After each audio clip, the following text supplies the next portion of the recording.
ఓం ప్రకృత్యై నమః, ఓం వికృత్యై నమః, ఓం అని ఒక్కొక్క నామం చెప్తూ అమ్మా నువ్వు అంత గొప్పదానివి, నేను ఏమీ చేత కానివ్వండి నీ భక్తుణ్ణి, నువ్వే కాపాడాలి అంటూ పువ్వులేస్తారు. కాబట్టి ఇప్పుడు ఏమైంది, ఈశ్వరుణ్ణి పైన పెట్టారు, మీరు కింద నిల్చున్నారు. ఇప్పుడు ఈశ్వరుణ్ణి చాలా విశిష్టమైన స్థానమునందు పెట్టారు, మీరు కింద స్థానంలో నిలబడ్డారు. మంత్రపుష్పం వచ్చింది, అప్పుడు చేతిలో పువ్వు పట్టుకుని లేచి నిలబడ్డారు. నిలబడి ఇప్పుడు ఏమంటున్నారు, నాణ్యపంధాయ నాయ విద్యతే. అసలు ఈశ్వరుణ్ణి తెలుసుకోవడానికి నేను పూర్వం చేసింది ఏవి మార్గాలు కావు, ఒక్కటే మార్గం ఉన్నది. ఈశ్వరుడు ఎక్కడున్నాడో తెలుసుకోవడానికి ఎక్కడున్నాడో ఇప్పుడు చెప్పేస్తున్నారు. నీవారస్సూకవత్తన్వి పీతాభాస్వత్యనూపమా. బొడ్డులో చిటికిన వేలు పెట్టుకుని పైకి బొటన వేలు పెడితే బొటన వేలు ఎక్కడ తగులుతోందో అక్కడ ఇలా వంగిన కమలం ఒకటి ఉన్నది.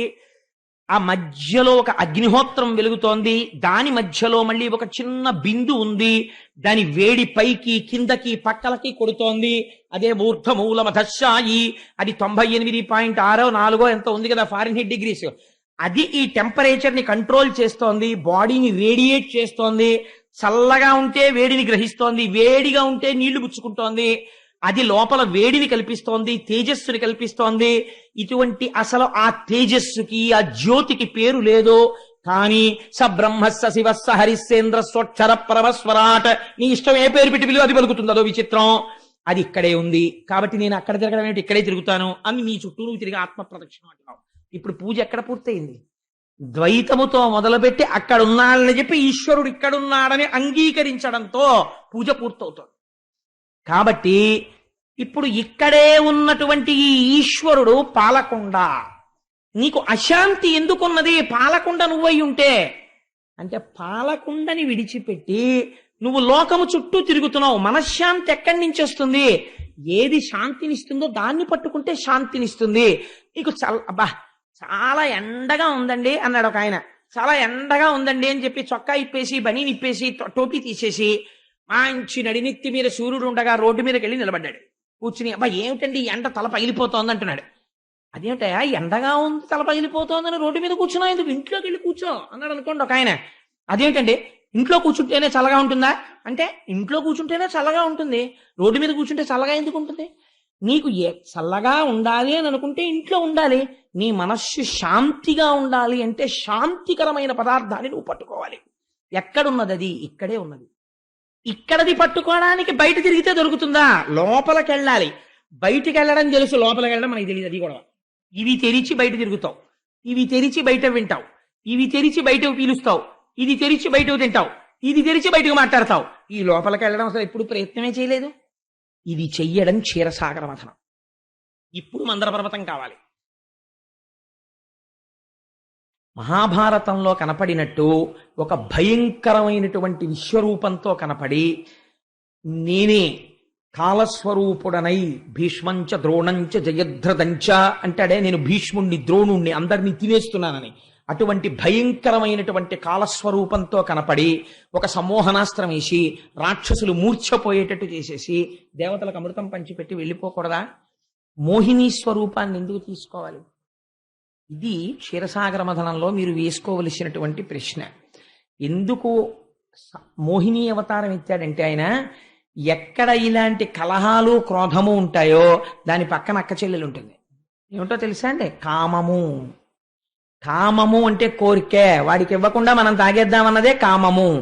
అందులోంచి మళ్ళీ నేనొక్కడనే తాగేస్తాను, మిగిలిన వాళ్ళకి కోపము, క్రోధము. కామక్రోధములు పక్క పక్కన ఉంటాయి. ఇప్పుడు ఈ దిక్కుమాలిన పని చేస్తూ కామము ధర్మము తప్పింది, కామమును కామముతో పడగొడుతున్నాడు ఆయన. అందుకని ఇప్పుడేం చేశాడు, వీళ్ళ యందు కామమున్నది, ఈ కామము ఎంత విర్రితలైనా వేసేస్తుంది. కాబట్టి చాలా తేలిక. కాబట్టి ఇలాగే పడగొట్టేయడం తేలిక వీళ్ళని. కాబట్టి సులభ మార్గం, దానికి పెద్ద సమ్మోహనాస్త్రం వేయడం ఎందుకు, యుద్ధం చేయడం ఎందుకు. కాబట్టి ఒక స్త్రీగా మారిపోయాడు. అంటే ఎంత చపల చిత్తులో, ఎంత ధర్మం తప్పిన వాళ్ళో, లోపల ఎంత కట్టుబడి లేని వాళ్ళో, ఒక స్త్రీ అందమైంది కనపడితే కొన్ని వేల మంది ఒక ఆడదాని వెంట పరిగెత్తారనుకోండి, ఇంకా దేశం ఉన్నట్ట చచ్చిపోయినట్ట, జాతి బతికున్నట్ట జాతి చచ్చిపోయినట్ట. అంటే కాబట్టి ఇప్పుడు రాక్షసులు దేని చేత హతమైనారు, ఆ స్త్రీని మరి దేవతలు కూడా చూస్తున్నారు కదండి. మరి వీళ్ళకి లేని కామపు నిక్కు వారికి ఎలా ఏర్పడింది? అంటే వీళ్ళు లోపల అంతఃపరిశీలన చేయగలిగిన వాడు, వాడు అంతఃపరిశీలన చేయలేనివాడు. వాడికి వేరొక ఆలోచన రాదు.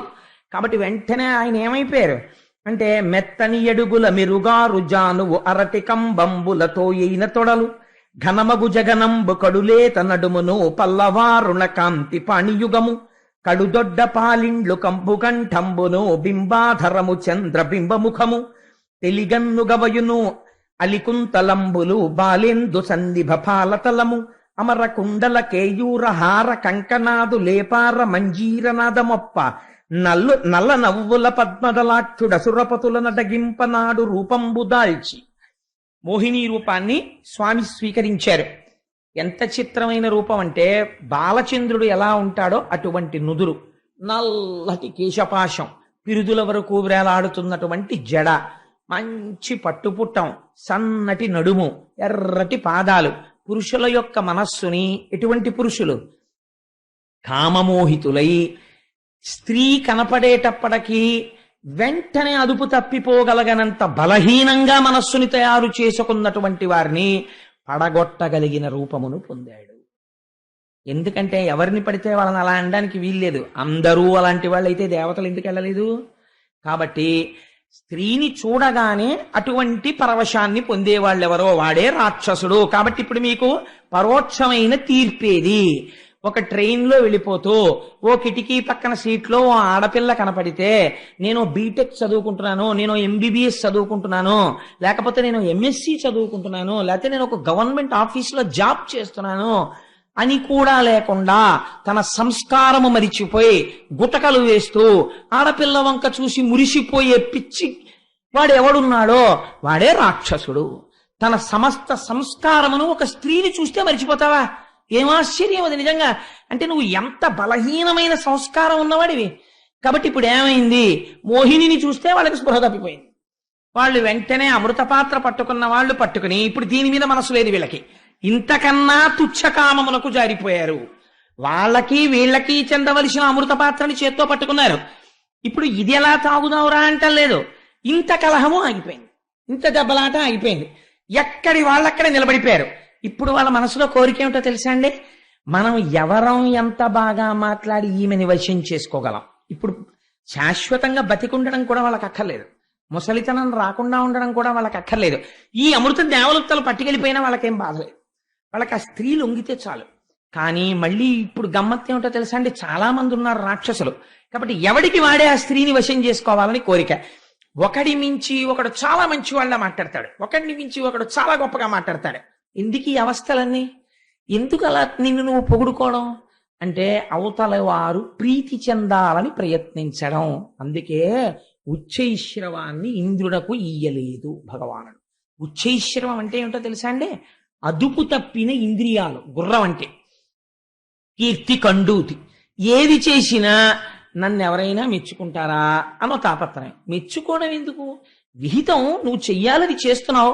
నేను మా అబ్బాయికి ఫీజు కట్టి, ఇంజనీరింగ్ ఫీజు, నేను అనగా Chaganti Koteswararao son of late Chaganti Sundara Sivarao, నా కుమారుడైన చాగంటి షణ్ముఖాంజనేయ సుందర శివచరణ్కో 2వ సంవత్సరం బీటెక్ ఫీజు అక్షరాల 23,000 రూపాయల కష్టార్జితమును చెల్లించిన మహాత్ముడను అను ప్రకటన ఇచ్చాను అనుకోండి.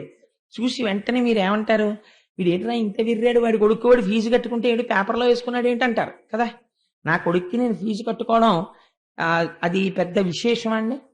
లేకపోతే నీవు వెళ్ళిపోయినప్పటి నుంచి నేను దుఃఖసాగరమునందు పడిపోయి ఉన్నాను అని ఒక భార్య గురించి ఒక భర్త పేపర్లో వేసుకున్నాడు అనుకోండి.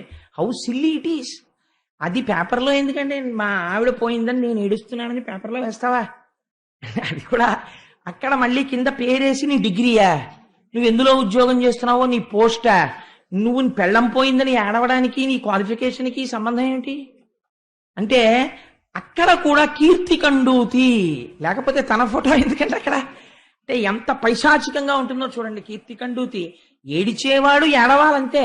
ఏమంటే నేను ఏడుస్తున్నానన్న విషయం పేపర్లో వేయండి అని డబ్బులు ఇచ్చి వేసుకున్నాడు అనుకోండి, అది హాస్యాస్పదం కదా. కొన్ని అలా ఉంటాయి, చాలా గమ్మత్తుగా ఉంటాయి. మీరు ఆ కోణంలో పరిశీలన చేస్తే ఇది ధూర్త చేష్టితము, ఇలా ఎందుకు చెయ్యాలి అసలు అని అనిపిస్తుంది. కానీ మనం చాలా క్యాజువల్ గా తీసుకుంటాం కాబట్టి గొడవలేదు. వాళ్ళకి కొన్ని అడ్వర్టైజ్మెంట్స్ బుక్ అవుతాయి. సో నేను ఇంతకీ ఈ మాట ఎందుకు చెప్పాను అంటే, ఆ కామమునకు అర్థము లేదు. అందుకని వాళ్ళు ఏం చేశారంటే, ఇప్పుడు ఎలాగైనా సరే ఆ స్త్రీని వశం చేసుకోవాలి. కాబట్టి వీళ్ళందరూ వచ్చి ఎంత గమ్మత్తైన మాట అడిగారో చూడండి. ఆవిడెవరో వీళ్ళకి తెలియదు, ఎక్కడి నుంచి వచ్చిందో వీళ్ళకి తెలియదు, అసలు ఈ పాత్రలో ఉన్నదేమిటో ఆవిడికి తెలుసో తెలియదో వీళ్ళకి తెలియదు. వీళ్ళు ఎంత కష్టపడితే అది వచ్చిందో ఆవిడికి చెప్పరు. ఇప్పుడు వీళ్ళందరూ కలిసి ఒప్పుకునే మాట ఏమిటో తెలుసా అండి? మొదటివాడు వెళ్ళి, అమ్మాయి నువ్వు ఈ అమృతం నీ చేత్తో మా అందరికీ పంచు అన్నాడు అనుకోండి. ఏమిట్రా ఆవిడేమన్నా సాధు పురుషుడా, తపస్వా, ఎవరా అమ్మాయి? ఆ అమ్మాయి ఇవ్వడం ఏమిటి? తీర్థం. ఒక తీర్థం ఇవ్వడానికి ఒక యోగ్యత ఉంటుంది కదా. ఆయన ఒక భక్తుడో ఏదో అయి ఉండాలి. కష్టం మనకి అర్చక స్వామి తీర్థం ఇస్తారు కదా, అలా ఏదో ఈశ్వర సంబంధం ఏదో ఉండాలి కదా. అమృతం ఇవ్వడానికి ఆమె యోగ్యతలు ఏమిటి? ఎందుకు ఇస్తున్నావు అమృత పాత్ర అని ఎవడు అనడు. ఎందుకో తెలుసా అండి? అలా అంటే ఆ అమ్మాయి వీడి వంక సంతోషంగా చూడదేమో, అందరూ ఇచ్చారు వీడు ఒక్కడు మాత్రం చూడు నన్ను నిందించాడని చూడదేమోనని ఎవడో మాట్లాడ్డు. ఇది రాక్షస బుద్ధి అంటే. ఎంత గొప్పగా ఆవిష్కరిస్తారో చూడండి. కానీ శ్రీ మహావిష్ణువు దీన్ని అదునుగా తీసుకుని పంచాడు అనుకోండి, ఆయన సత్యపు తప్పిన వాడు అవుతాడు. అందుకని ఆయన ఎంత గమ్మత్తుగా మాట్లాడతారో చూడండి. పైకి కేవల శరీరము చేత మోహ పెట్టాడు రాక్షసుల్ని, వాక్కు చేత సత్యము చెప్తాడు. ఆయన అంటున్నాడు, సుందరులగు పురుషులగని పొందెడు నా యందు నిజము పుట్టున్ మీకున్ బృందార కరిపులారా చందరు కామినుల విశ్వసింపరు పెద్దల్. అయ్యయ్యో, ఒక ఆడదాన్ని చూసేటప్పటికి మీరందరూ ఇంత విర్రికిపోయి నాకు పట్టుకొచ్చి మేమందరం కూర్చుంటాను, నువ్వు పంచు నాకు పెద్ద పీటేస్తున్నారు. శాస్త్రంలో ఎప్పుడూ కూడా లోపల కామవ్యామోహములు పెట్టుకుని ఒక స్త్రీకి పెద్దపీట వేయడం అన్నది మంచి పద్ధతి కాదు. మీరేమిటి నాకు ఇదేదో పాత్ర పట్టుకొచ్చి నువ్వు పంచు అంటున్నారు? అసలు ఏ ఉంది, నన్ను ఎందుకు పంచమంటున్నారు? కానీ మిమ్మల్ని చూస్తే నాకు మాత్రం ఒక మాట చెప్పాలనిపిస్తోంది. నీకు అర్థమైతే బాగుపడతారు, అర్థం అవ్వకపోతే పాడైపోతారు. అయినా చెప్పాలి, నా ధర్మం కాబట్టి ఎప్పుడూ చెప్తూ ఉంటాను, అందుకుని చెప్తున్నాను వినండి అన్నాడు.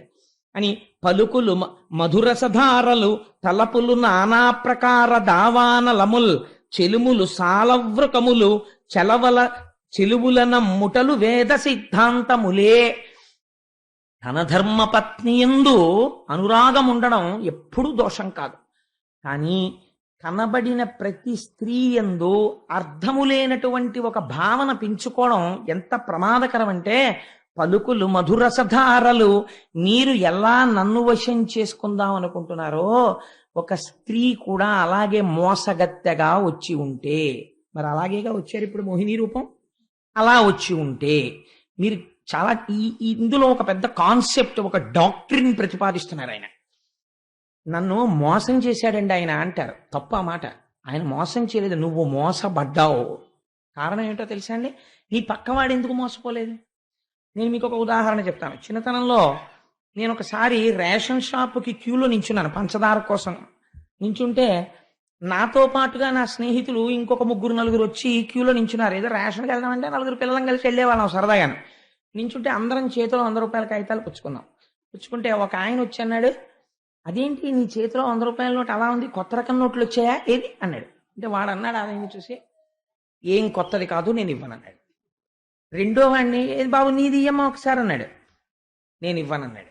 మూడో వాడిని నేను, నా దగ్గరికి వచ్చి అన్నాడు, ఏది బాబు ఏదే బాబు ఒకసారి చూసిస్తానంటే అలాగే పెద్దదో అంత గొప్పగా పట్టుకుంటున్నారు, కొత్త నోటేమో చూద్దాం, కొత్త ప్రింట్ వచ్చిందేమో అని అనుకున్నాను, బాబు నువ్వు ఇయ్యమ్మా ఒకసారి అన్నాడు.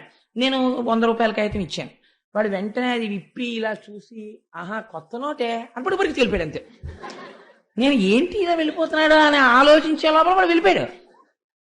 ఇంటికి వచ్చి అమ్మ 100 రూపాయలు పోయిందన్నాను. చావ కొడేశాడు. సహజం కదా, ఇంట్లో చిన్నతనంలో కొడతారు, వెంటనే కొట్టాడు. అప్పుడు నేను వెంటనే ఒక తర్కం చేసుకున్నాను మనసులో, వాళ్ళిద్దరూ 100 రూపాయలు ఇవ్వలేదు కాబట్టి వాడు తర్వాత మోసం చేశాడు, మా అబ్బాయిని ఎవడో మోసం చేసి 100 రూపాయలు పట్టుకుపోయాడు. వాడు మోసం చేసే ప్రయత్నం చేశాడు, నేను మోసపోయాను. కారణం ఏంటంటే నేను నమ్మాను, వంచకుణ్ణి ఇద్దరు నమ్మలేదు. 100 రూపాయల కొత్త ప్రింటా, మీ దగ్గర ఉన్న ప్రింట్ చూపించండి అని అడిగుండుంటే నేను మోసపోయకుండా ఉండుండేవాడినేమో. కానీ నేను అలా అనలేదు కదా. కాబట్టి మోసపోగలిగిన బలహీనత నీ దగ్గర ఉంటే మోసపుచ్చగలిగిన వాడు సఫలీకృతుడవుతాడు కదా. అంటే ఇక్కడ నీ యందు దారుఢ్యం లేదు, ఎంత చాకచక్యంగా మాట్లాడుతున్నారో చూడండి. ఇది విష్ణుమాయ అంటే. ఆయన అలా మాట్లాడతారు ఆయన. అందుకని ఆయన అన్నారు, పలుకులు మధుర సధారలు. రేపొద్దున్న క్షీరసాగర మథనంలో శ్రీ మహావిష్ణువు చాలా అందంగా మాట్లాడారు, మమ్మల్ని మోసం చేసేశారు అనద్దు. ఆడదాన్ని, అందగత్తెని నేను మాట్లాడితే ఏది మాట్లాడినా మీకు అందంగానే కనపడుతుంది. తలపులు నానా ప్రకార దావానలముల్. ఇంకొకటి కూడా చెప్తున్నాను, అసలు ఎందుకు వచ్చిందో అని నన్ను అనద్దు రేపొద్దున్న. అసలు రావాలని కాని, నిలబడాలని కాని, మీరింతమంది నన్ను ఇలా చూస్తున్నా నేను మీతో మాట్లాడడానికి తలంపు కాని కలిగిందంటే అది మిమ్మల్ని కార్చిచ్చవచ్చు. గుర్తుపెట్టుకోండి, నా తప్పేం ఉండదు. ఎంత ఆయన నిజంగా మాట్లాడేస్తున్నారో చూడండి. వాళ్ళ తలకెక్కదు. ఎందుకని? వాళ్ళు మోసపోవడానికి సిద్ధపడ్డారు. ఎందుకని? కామమునకు వశులు, బలహీనమైన మనస్సు ఉన్నవాడు కాబట్టి వాడు రాక్షస ప్రవృత్తి ఎందున్నాడు. మొత్తం మోసపోతారు, అందరూ కలిసి పడిపోతారు. అంతే, అందరూ కలిసి మోసం చేద్దాం అనుకుని అందరూ కలిసి మోసపోతారు. ఈశ్వరుడు చూసి చూసి నీ బలహీనత చేత నిన్ను కొట్టగలడు. నువ్వు లోకాన్ని మోసం చేద్దాం అనుకుంటే. చెలుములు సాలావృకములు. ఇటువంటి స్త్రీని పైకి చూసి, కేవల సౌందర్యమును చూసి, all the glitters is not gold, కేవల సౌందర్యమును చూసి మోహించడం అనేటటువంటి బలహీనమైన ప్రవృత్తి. తోడేలుతో స్నేహము చేయుట. చెలవల నమ్ముటలు వేద సిద్ధాంతములే. అసలు ఏ పరిచయం లేనటువంటి ఒక ఆడదాని దగ్గరికి వెళ్ళి ఆవిడ చెప్పిన మాటలు వెంటనే నమ్మేయడం. అసలు ఇంకా నేను చెప్పింది ఏమీ లేదు, మీరు నమ్మేసి నాకు పెద్దరికం ఇచ్చేసి నా చేతిలో అమృతపాత్ర పెట్టేస్తున్నారే, ఎక్కడి నుంచి వచ్చావని కూడా నన్ను అడగలేదే, నేను ఇది పట్టుకుని అంతర్ధానం అయిపోతే మీ బ్రతుకులు ఏమైపోతాయి? ఇంత కష్టపడ్డారు. ఆవిడ పాఠం చెప్తోంది. నిజంగా రాక్షసులు గ్రహించారనుకోండి ఈ పాఠం. అమ్మా, నువ్వు యథార్థం మాట్లాడావు తల్లి, మేము ఈ పని చేసి ఉండకుండా ఉండాల్సింది అని ఆవిడ కాళ్ళ మీద పడి వెంటనే వాళ్ళ మనసు మార్చుకున్నారనుకోండి. క్షీరసాగర మథనం కథ వేరొకలా ఉంటుంది. ఈశ్వరుడి యందు దోషమా? చాలా మంది క్షీరసాగర మథనంలో అంటారంటే ఈశ్వరుడు మోసం చేసి రాక్షసులకి పెట్టలేదు కాదు, వాళ్ళు మోసపోయారు. మరి రాహువుకి ఎందుకు పోశారండి?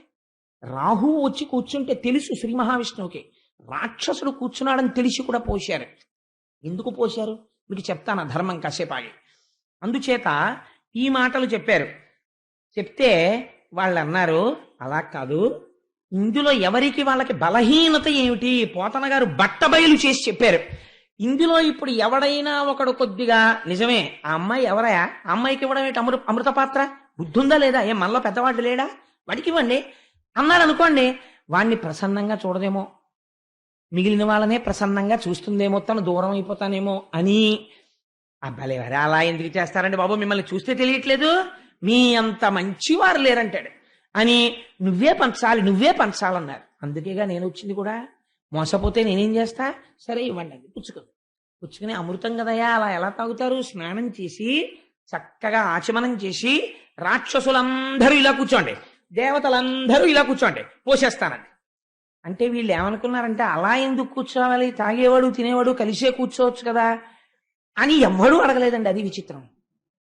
ఏమిటంటే, అమ్మా నువ్వు పోయడానికి విడిగా ఎందుకమ్మా కూర్చోవడం? పొడుగు వాళ్ళందరూ క్లాస్లో వెనక్కి కూర్చోండి, పొట్టి వాళ్ళందరూ ముందు కూర్చోండి అని ఒక టీచర్ అన్నాడు అనుకోండి. అందులో ఒక శాంక్టిటీ, ఒక పవిత్రత ఉన్నది. ఎందుకని? పొడుగు వాళ్ళు ముందు కూర్చుంటే పొట్టి వాళ్ళకి కనపడదు కనుక. తప్ప అన్నం పెట్టేటప్పుడు, మంచినీళ్లు పోసేటప్పుడు, ఒకరి యొక్క శరీరమును పోషించడానికి అనువైనది పెట్టేటప్పుడు అన్ని పదార్థములు లోపల ఉన్న ఈశ్వరుణ్ణే తృప్తిపరుస్తున్నప్పుడు నువ్వు ఏ కారణం చేత వేరు చేయగలవు? చీమ తింటే లోపల ఈశ్వరుడే తింటున్నాడు, కుక్క తింటే ఈశ్వరుడు తింటున్నాడు. రామకృష్ణ పరమహంస ఈ ఒక శిష్యుడు ఉండేవాడు. ఆయన ఒకసారి ఒక ఇంటి వాళ్ళు విసిరినటువంటి విస్తరాకులు కుక్కలన్నీ కూర్చుని తింటున్నాయి. ఈయన కూడా మధ్యలో కూర్చుని అందులో ఉన్నది తింటున్నారు. తింటుంటే ఒక శిష్యుడు వచ్చి అన్నాడు, అదేంటండి అలా చేశారు, తప్పు కదా, కుక్కలతో కలిసి తినడమా అన్నాడు. అంటే ఆయన అన్నాడు, నాకు అలా అనిపించలేదు, నాకు బ్రహ్మముతో కలిసి బ్రహ్మమును తినుచున్నది అన్నాడు. ఎంత గొప్ప మాట చూడండి. తింటున్నది బ్రహ్మం. అహం వైశ్వానరో భూత్వా ప్రాణినాం దేహమాశ్రిత.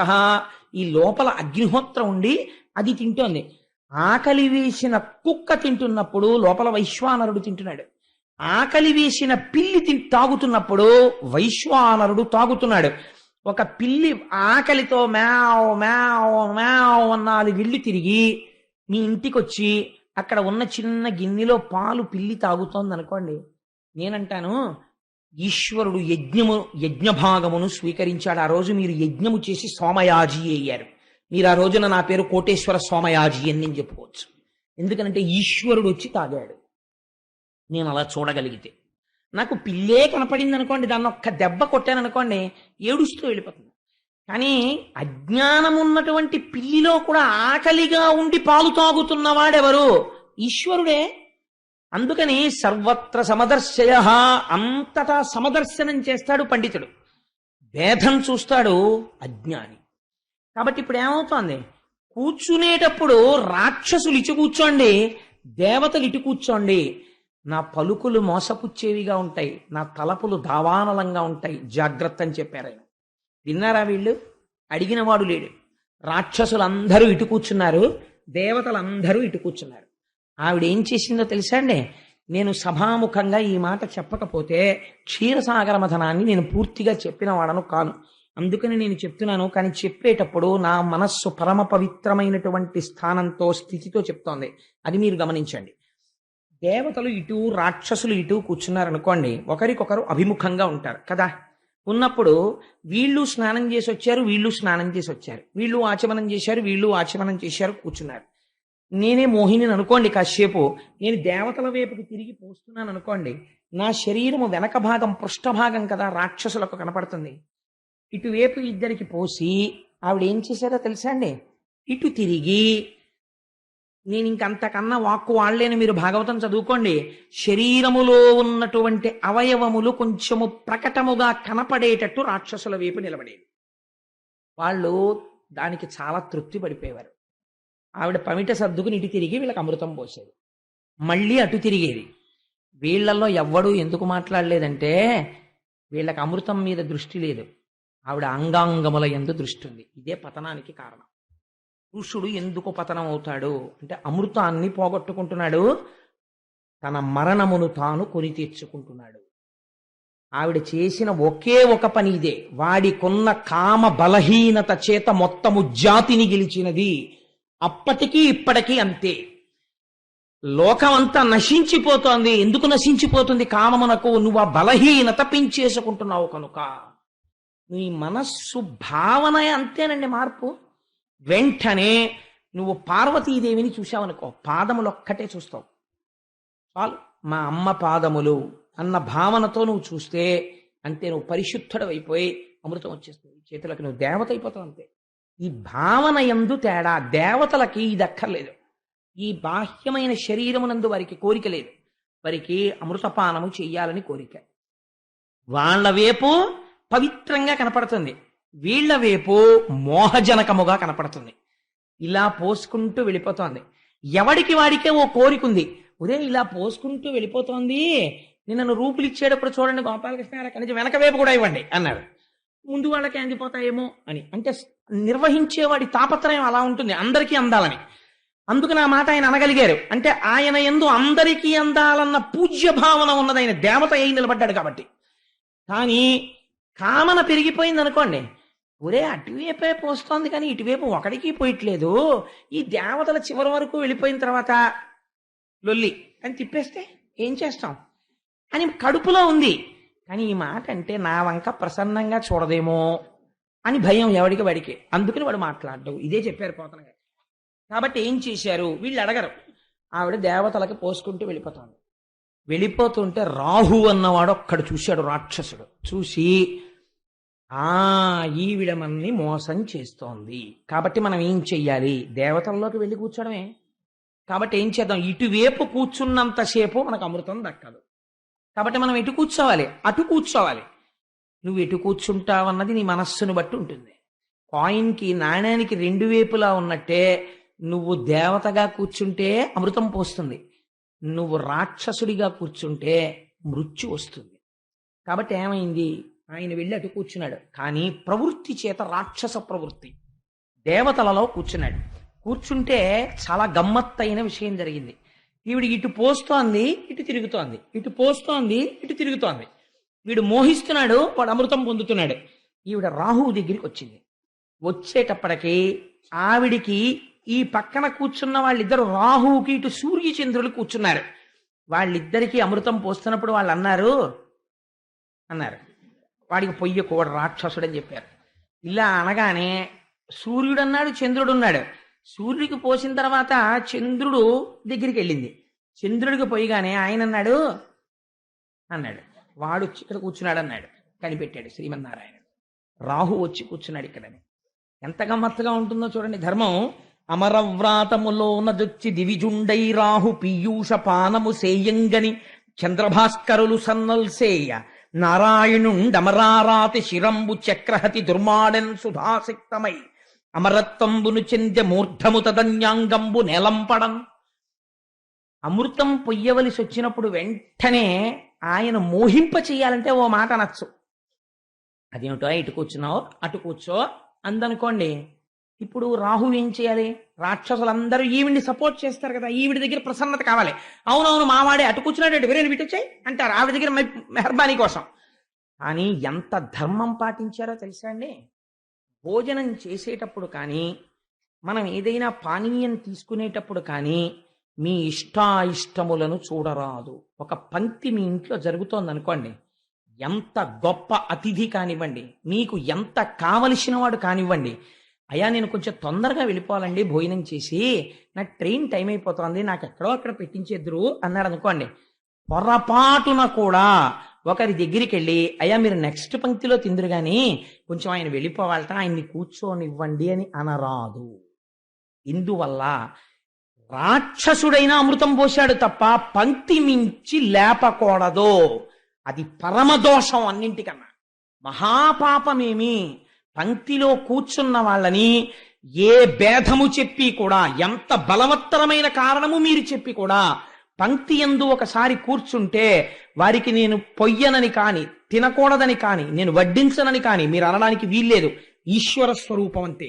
మీరు పొయ్యవలసిందే, మీరు పెట్టవలసిందే తప్ప భేదమును చూడడము శాస్త్రమునందు మహాదోషము. కాబట్టి రాహువే అని తెలుసు శ్రీమన్నారాయణుడికి. పోసేశాడు అంతే అమృతం. ఇప్పుడు ఆయన ఏం చేశాడు? తాగాడు. తాగగానే అదేమైంది? కిందకి దిగింది అనుకోండి, రాక్షస శరీరం అమృతత్వాన్ని పొందేస్తుంది. వాడు చాలా అల్లరి చేస్తాడు. ఆ ప్రవృత్తి రాక్షస ప్రవృత్తి, అది మంచి ప్రవృత్తి కాదు. కాబట్టి ఇప్పుడు ఉండడానికి వీల్లేదు. వెంటనే సుదర్శనం ప్రయోగించాడు. వాడు ఇలా అమృతం పొయ్యిగానే ఇలా నోట్లో పోసుకుని గుటక్కమన్నాడు. ఇంకా ఇక్కడ వరకు వెళ్ళింది. సుదర్శనం వేసి కుత్తుకు పోసేశాడు. పోసేస్తే ఈ క్రిందికి అమృతం వెళ్ళలేదు. అందుకని ఇదేమైపోయింది? తదన్యాంగంబు నెలంపడం. ఇది చచ్చిపోలేదు, బతికుండిపోయింది. ఇదేమైపోయింది? మృత్యువుని పొంది సుదర్శన చక్రధార ధారల చేత కింద పడిపోయింది. ఏకకాలమునందు ధర్మాధర్మములను ఆవిష్కరించాడు. పంక్తి యందు పొయ్యడం ధర్మం. రాక్షసుడు బ్రతికుంటే ప్రమాదం తెస్తాడు కాబట్టి నిర్జించడం ధర్మం. కానీ ఈలోగా వాడు తాగాడు, కంఠం వరకు ఉండిపోయింది. కాబట్టి పైభాగం మృత్యువు లేదు. కాబట్టి వీడు ఏమండే ఏమో వాడు రాక్షసుడు అవుతాడని ఎలా తెలుసు శ్రీ మహావిష్ణువుకి? అలా ఎలా కొట్టేశారు సుదర్శనం పెట్టి అని మీరు అడగచ్చు. ఆనాటి నుంచి ఈనాటి వరకు పక్కన సైగ చేశారని సూర్యచంద్రుల్ని గ్రహణ రూపంలో పట్టుకుంటాడు. రాక్షస ప్రవృత్తే కాదా? కాబట్టి అది పాపగ్రహమే, రాక్షస గ్రహమే. చూశారా? బ్రహ్మగారు ఏం చేశారో తెలుసా అండి? అమృతత్వాన్ని పొందాడు, శిరస్సు అమృతం తాగిందని ఎక్కడికక్కడ ధర్మం తప్పరు దేవతలు. తెలిసి తెలియని వాళ్ళు వెర్రి వెర్రి కథలు చెప్తారు. క్షీరసాగర మథనం మీరు ధర్మం నేర్చుకోవడానికి. మృత్యువు లేని శరీరముతో ఉంది కాబట్టి శిరస్సు నవగ్రహాల్లో ఒక గ్రహస్థానం ఇచ్చి చతుర్ముఖ బ్రహ్మగారు అంతరిక్షమునందు నిక్షేపించాడు. నీకు గ్రహముగా స్థితినిచ్చాడు.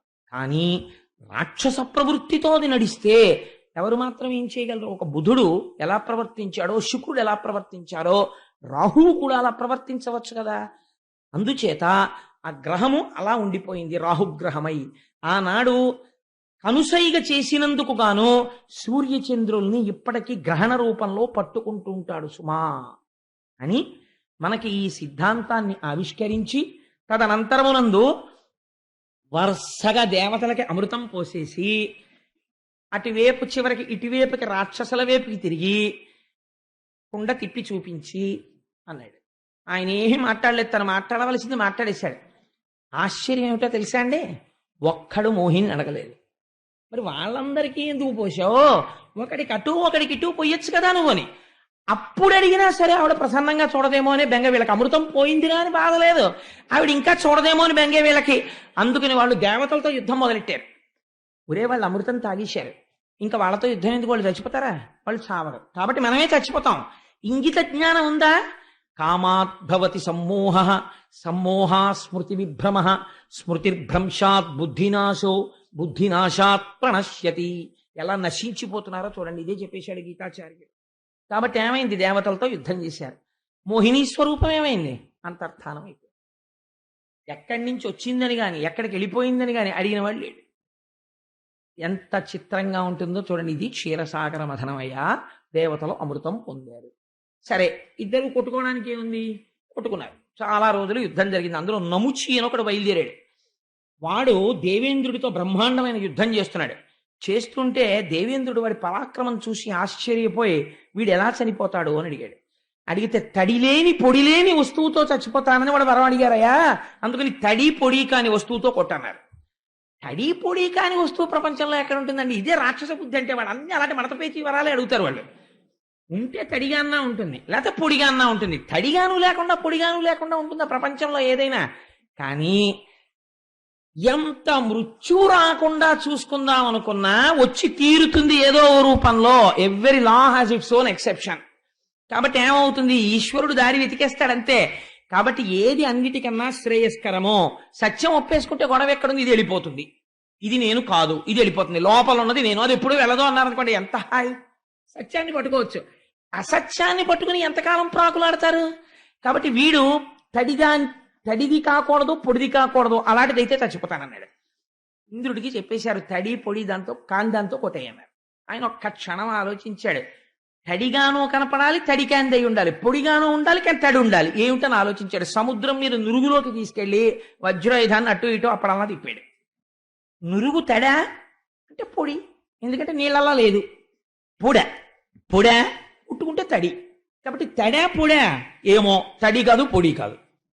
కాబట్టి నురుగులో వజ్రాయుధాన్ని అటు ఇటు తిప్పి వేశాడు, చచ్చిపోయాడు. అంతే. ఏమైంది అంటే, మృత్యువుని తప్పించుకుందామని నీ బుద్ధితో ఎంత ఆలోచించినా దాన్ని నువ్వు తప్పించుకునేది కాదు సుమా. నీ బుద్ధికి అతీతమైన స్థితిలో ఈశ్వరుడు దాన్ని తెస్తాడు. ఆనాడు అసలు బుద్ధే పనిచేయదు, ఇంకా మళ్ళీ బుద్ధితో మృత్యువుని గెలవడం ఏంటి, అదో అసందర్భమైన విషయం. ఈ మాట ఈశ్వరుడు గురించి తపస్సు చేసి, ఈశ్వర నీ ఎందు చెక్కు చెదరనటువంటి భక్తిని కటాక్షించు అన్నారనుకోండి, ఆయన ధ్రువపదాన్ని ఇచ్చేస్తాడు. ఇది ఈ మాట అండ వచ్చిన గొడవ. రాక్షసుల గురించి మీరు అనకండి, నేను అంటాను. ఒక మాట అంట, మీరు నిజాయితీగా ఒక ప్రశ్న వేసుకోండి. మనం సాధారణంగా ఓ మాట చెప్తుంటాం, ఎందుకండి అలా ఉన్నారు అన్నారు అనుకోండి, నా కాలు బాగోలేదండి, అందుకే నా కాళ్ళు తెల్లగా లేవు, నా పాదాలు తెల్లగా లేవండి, మట్టి పట్టేసింది పాదయాత్ర వల్ల, అందుకే దిగులుగా ఉన్నాను అని ఎవరైనా అండం మీరు విన్నారా? అండవు. లేకపోతే నేను తెల్లగా లేనండి అందుకే నాకు కొంచెం దిగులు అనో, లేకపోతే నేను పొట్టిగా ఉంటే ఎంత బాగుండో ఎవరికి కనపడకుండా ఉంది, ఎక్కడ నిలబడ్డా తెలిసిపోతున్నానండి అని ఏడిచే అలా దిగులుగా ఉండేవాడు ఉండడం. మీరు ఏ కారణానికి నీకు ఎందుకు దిగులు అని అడగండి, వాడు ఎవడైనా ఒకటే చెప్తాడు. ఏమని చెప్తాడంటే, నా మనసు బాగోలేదండి. మనసు బాగోలేదంటే, అయ్యా నీ చెయ్యి చూపించంటే చూపిస్తారు, నీ కాలు చూపించంటే చూపిస్తారు, పోని ఈ కంటితో చూడలేని నీ మూత్రపిండాలు చూపించంటే కూడా ఇప్పుడు వచ్చినటువంటి టెక్నాలజికల్ అడ్వాన్స్మెంట్ తో స్క్రీన్ మీద కనపడుతుంది. నీ మనసు చూపించు అని అడిగారు అనుకోండి, ఏది ఎక్కడ చూపిస్తారు చెప్పండి మనస్సుని? మీరు చూపించలేరు. చిత్రం ఏమిటంటే, దాన్ని అట్టుకుని నేను ఆవిడికి ఇచ్చేశాను, కానీ ఆవిడ పుచ్చుకోలేదు అని వీడు అక్కడి నుంచి చదువు మానేసి సంధ్య మానేసి ఓ చిరిగిపోయిన షాలోటి భుజం మీద వేసుకుని ఎండిపోయిన చెట్ల కింద తిరిగి 4 వెర్రిపాటలు పాడి ఆఖరికి పురుగుల మందు తాగాడు. ఏంటి హౌ సిల్లీ ఇట్ ఈస్? ఇక్కడ అర్థం ఉందా? దానికా ఈశ్వరుడు నీకు జీవితం ఇచ్చింది? అలాంటి తుచ్చమైన పనులు చేయడానికా? ఎంత నువ్వు దిగజారుడు మెట్ల మీద ఉన్నావు. ఇక్కడ నువ్వెవరు ఇంకోళ్ళని అది ప్రేమ అని ఎలా అంటారండి? ప్రేమ అంటే ఏమిటో తెలుసా అండి? ఎంత గొప్ప మాట మాట్లాడిందంటే, ప్రేమకి పర్యాయ పదము వారి సుఖమును అపేక్షించుట. నాకు ఎక్కడదో నాకు జ్ఞాపకం లేదు, కానీ ఒక గొప్ప మాట అంటాడు, ఇది అగ్నిహోత్రము. ఏమిటి నమ్మకం? ముట్టుకో కాలుతుంది.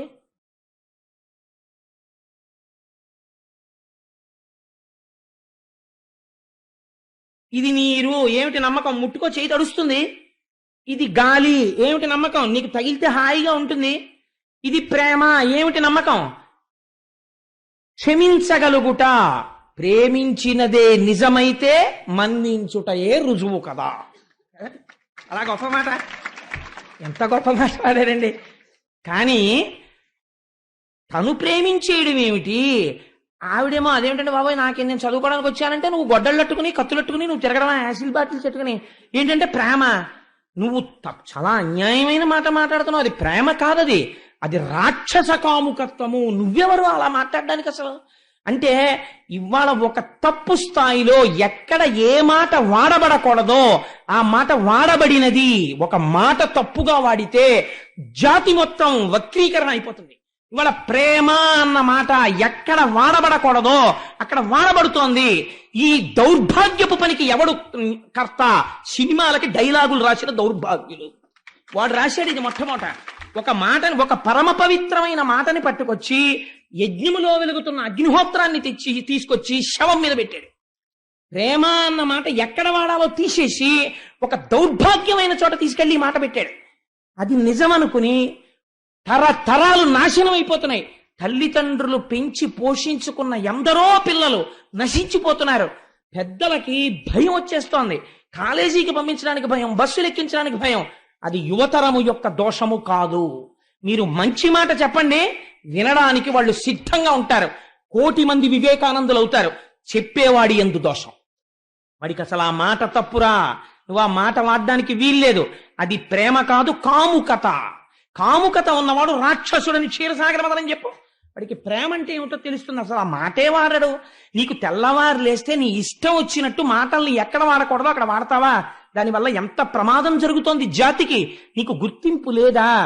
1,000,000 శతఘ్నులు పట్టుకుని శత్రువు దేశం మీదకొచ్చేటటువంటి ప్రమాదం కన్నా మనవాడే ఒక మాటని ఒక చోట వాడవలసింది వేరొక చోట వాడి తరాల్ని తప్పుత్రోవ పట్టిస్తే సంస్కృతికి జరిగినటువంటి ప్రమాదము ఎక్కువ.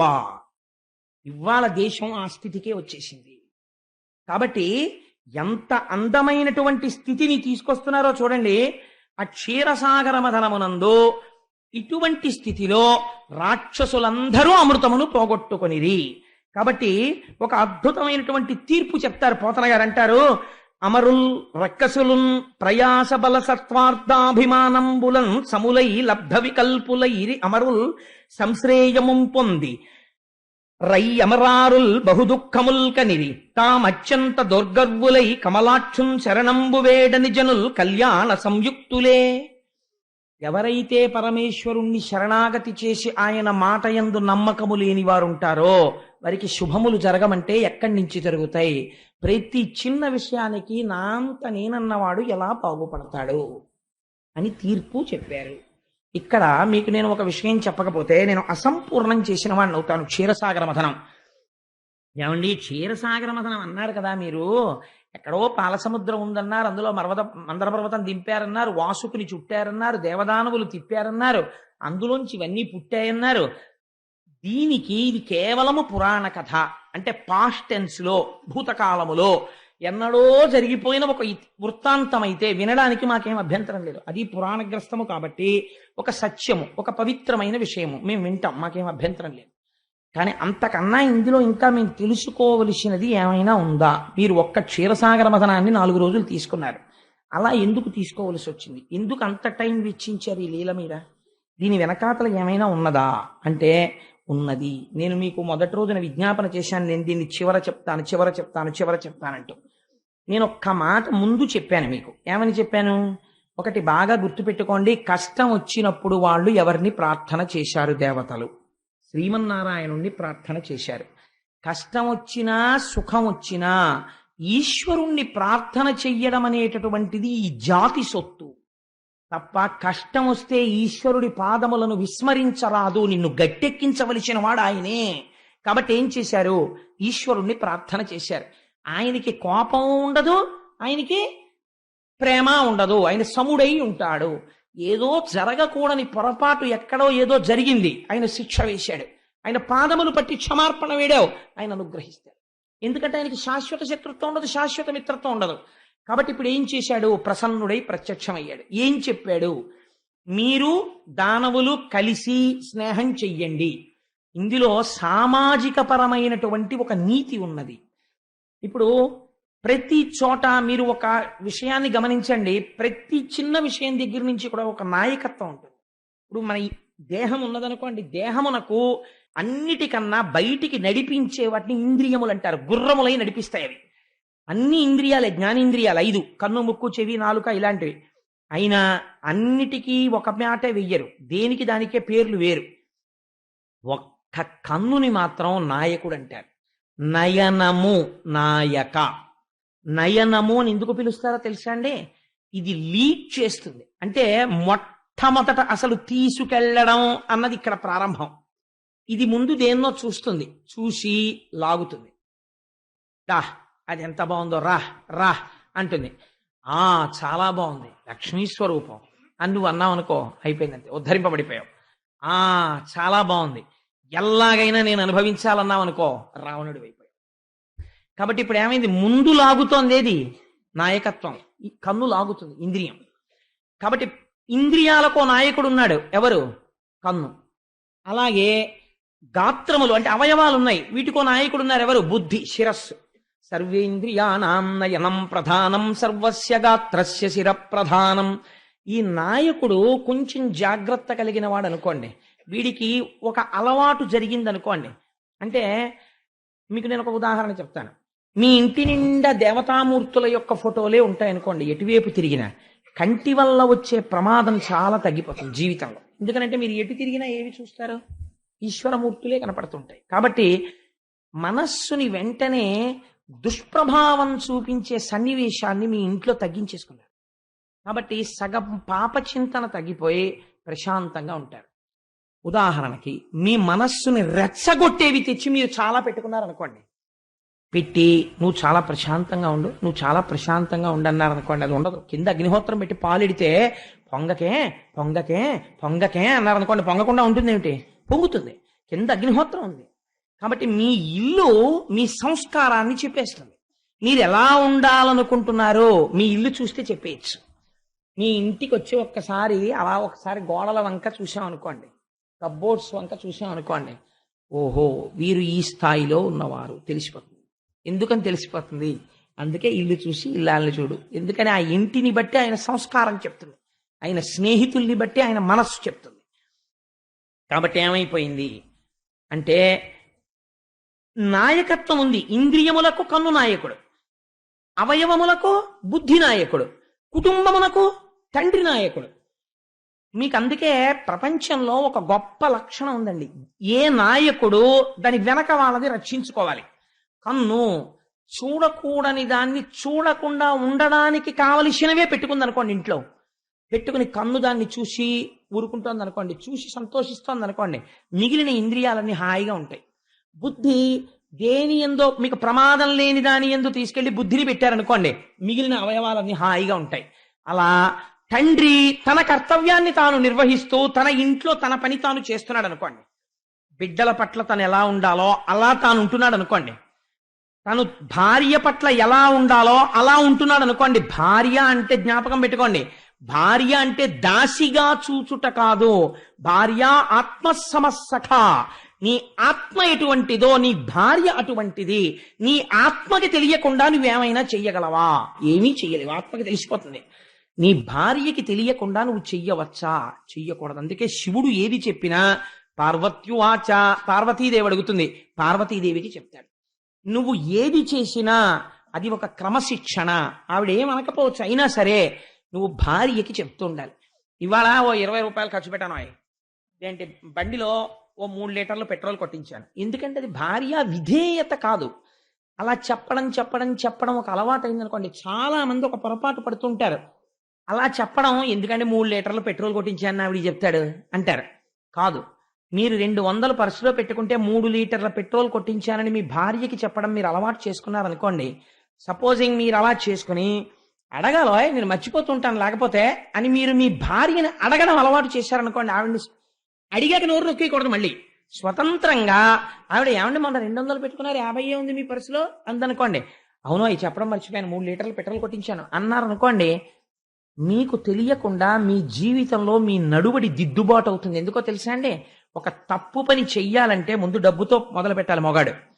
వెంటనే ఏం ఆలోచన వస్తుందంటే, ఇది అడిగితే ఏం చెప్పాలి, ఇన్నాళ్ళు ఎప్పుడూ చెప్పలేదు, ఎందుకు ఈ అబద్ధాలు చెప్పడం. ముందు మీకు ఒక స్పీడ్ బ్రేకర్ వస్తుంది ఎదురు. ఎలా అంత నన్ను నమ్మిన మనిషి, నేను ఏది చెప్తే అది నిజమని నమ్ముతుంది. నేను ఖర్చు పెట్టిన ఈ 150 రూపాయలు ఏ పద్దులో వేసి చెప్పను, నేనేదో గుడికి ఇచ్చాను అని చెప్తాను.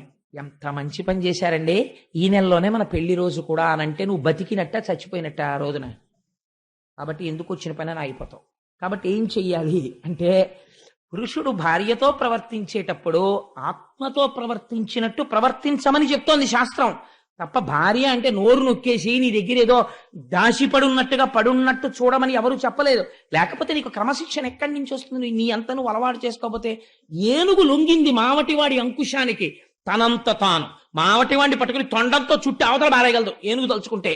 కానీ ఇంత డొక్కు మావటాడోడు వచ్చి ఆ అంకుశం పట్టుకుని అంటే ఐశ్వర్య స్థానము కుంభస్థలముగా ఉన్న ఏనుగు అవతల పిల్లాడిస్తున్న రూపాయికి ఇలా తొండం చాపి రూపాయి ఇచ్చుకుని మామటాడికి ఇచ్చి తొండనెత్తి పిల్లాడికి ఆశీర్వచనము చేయుచున్నది.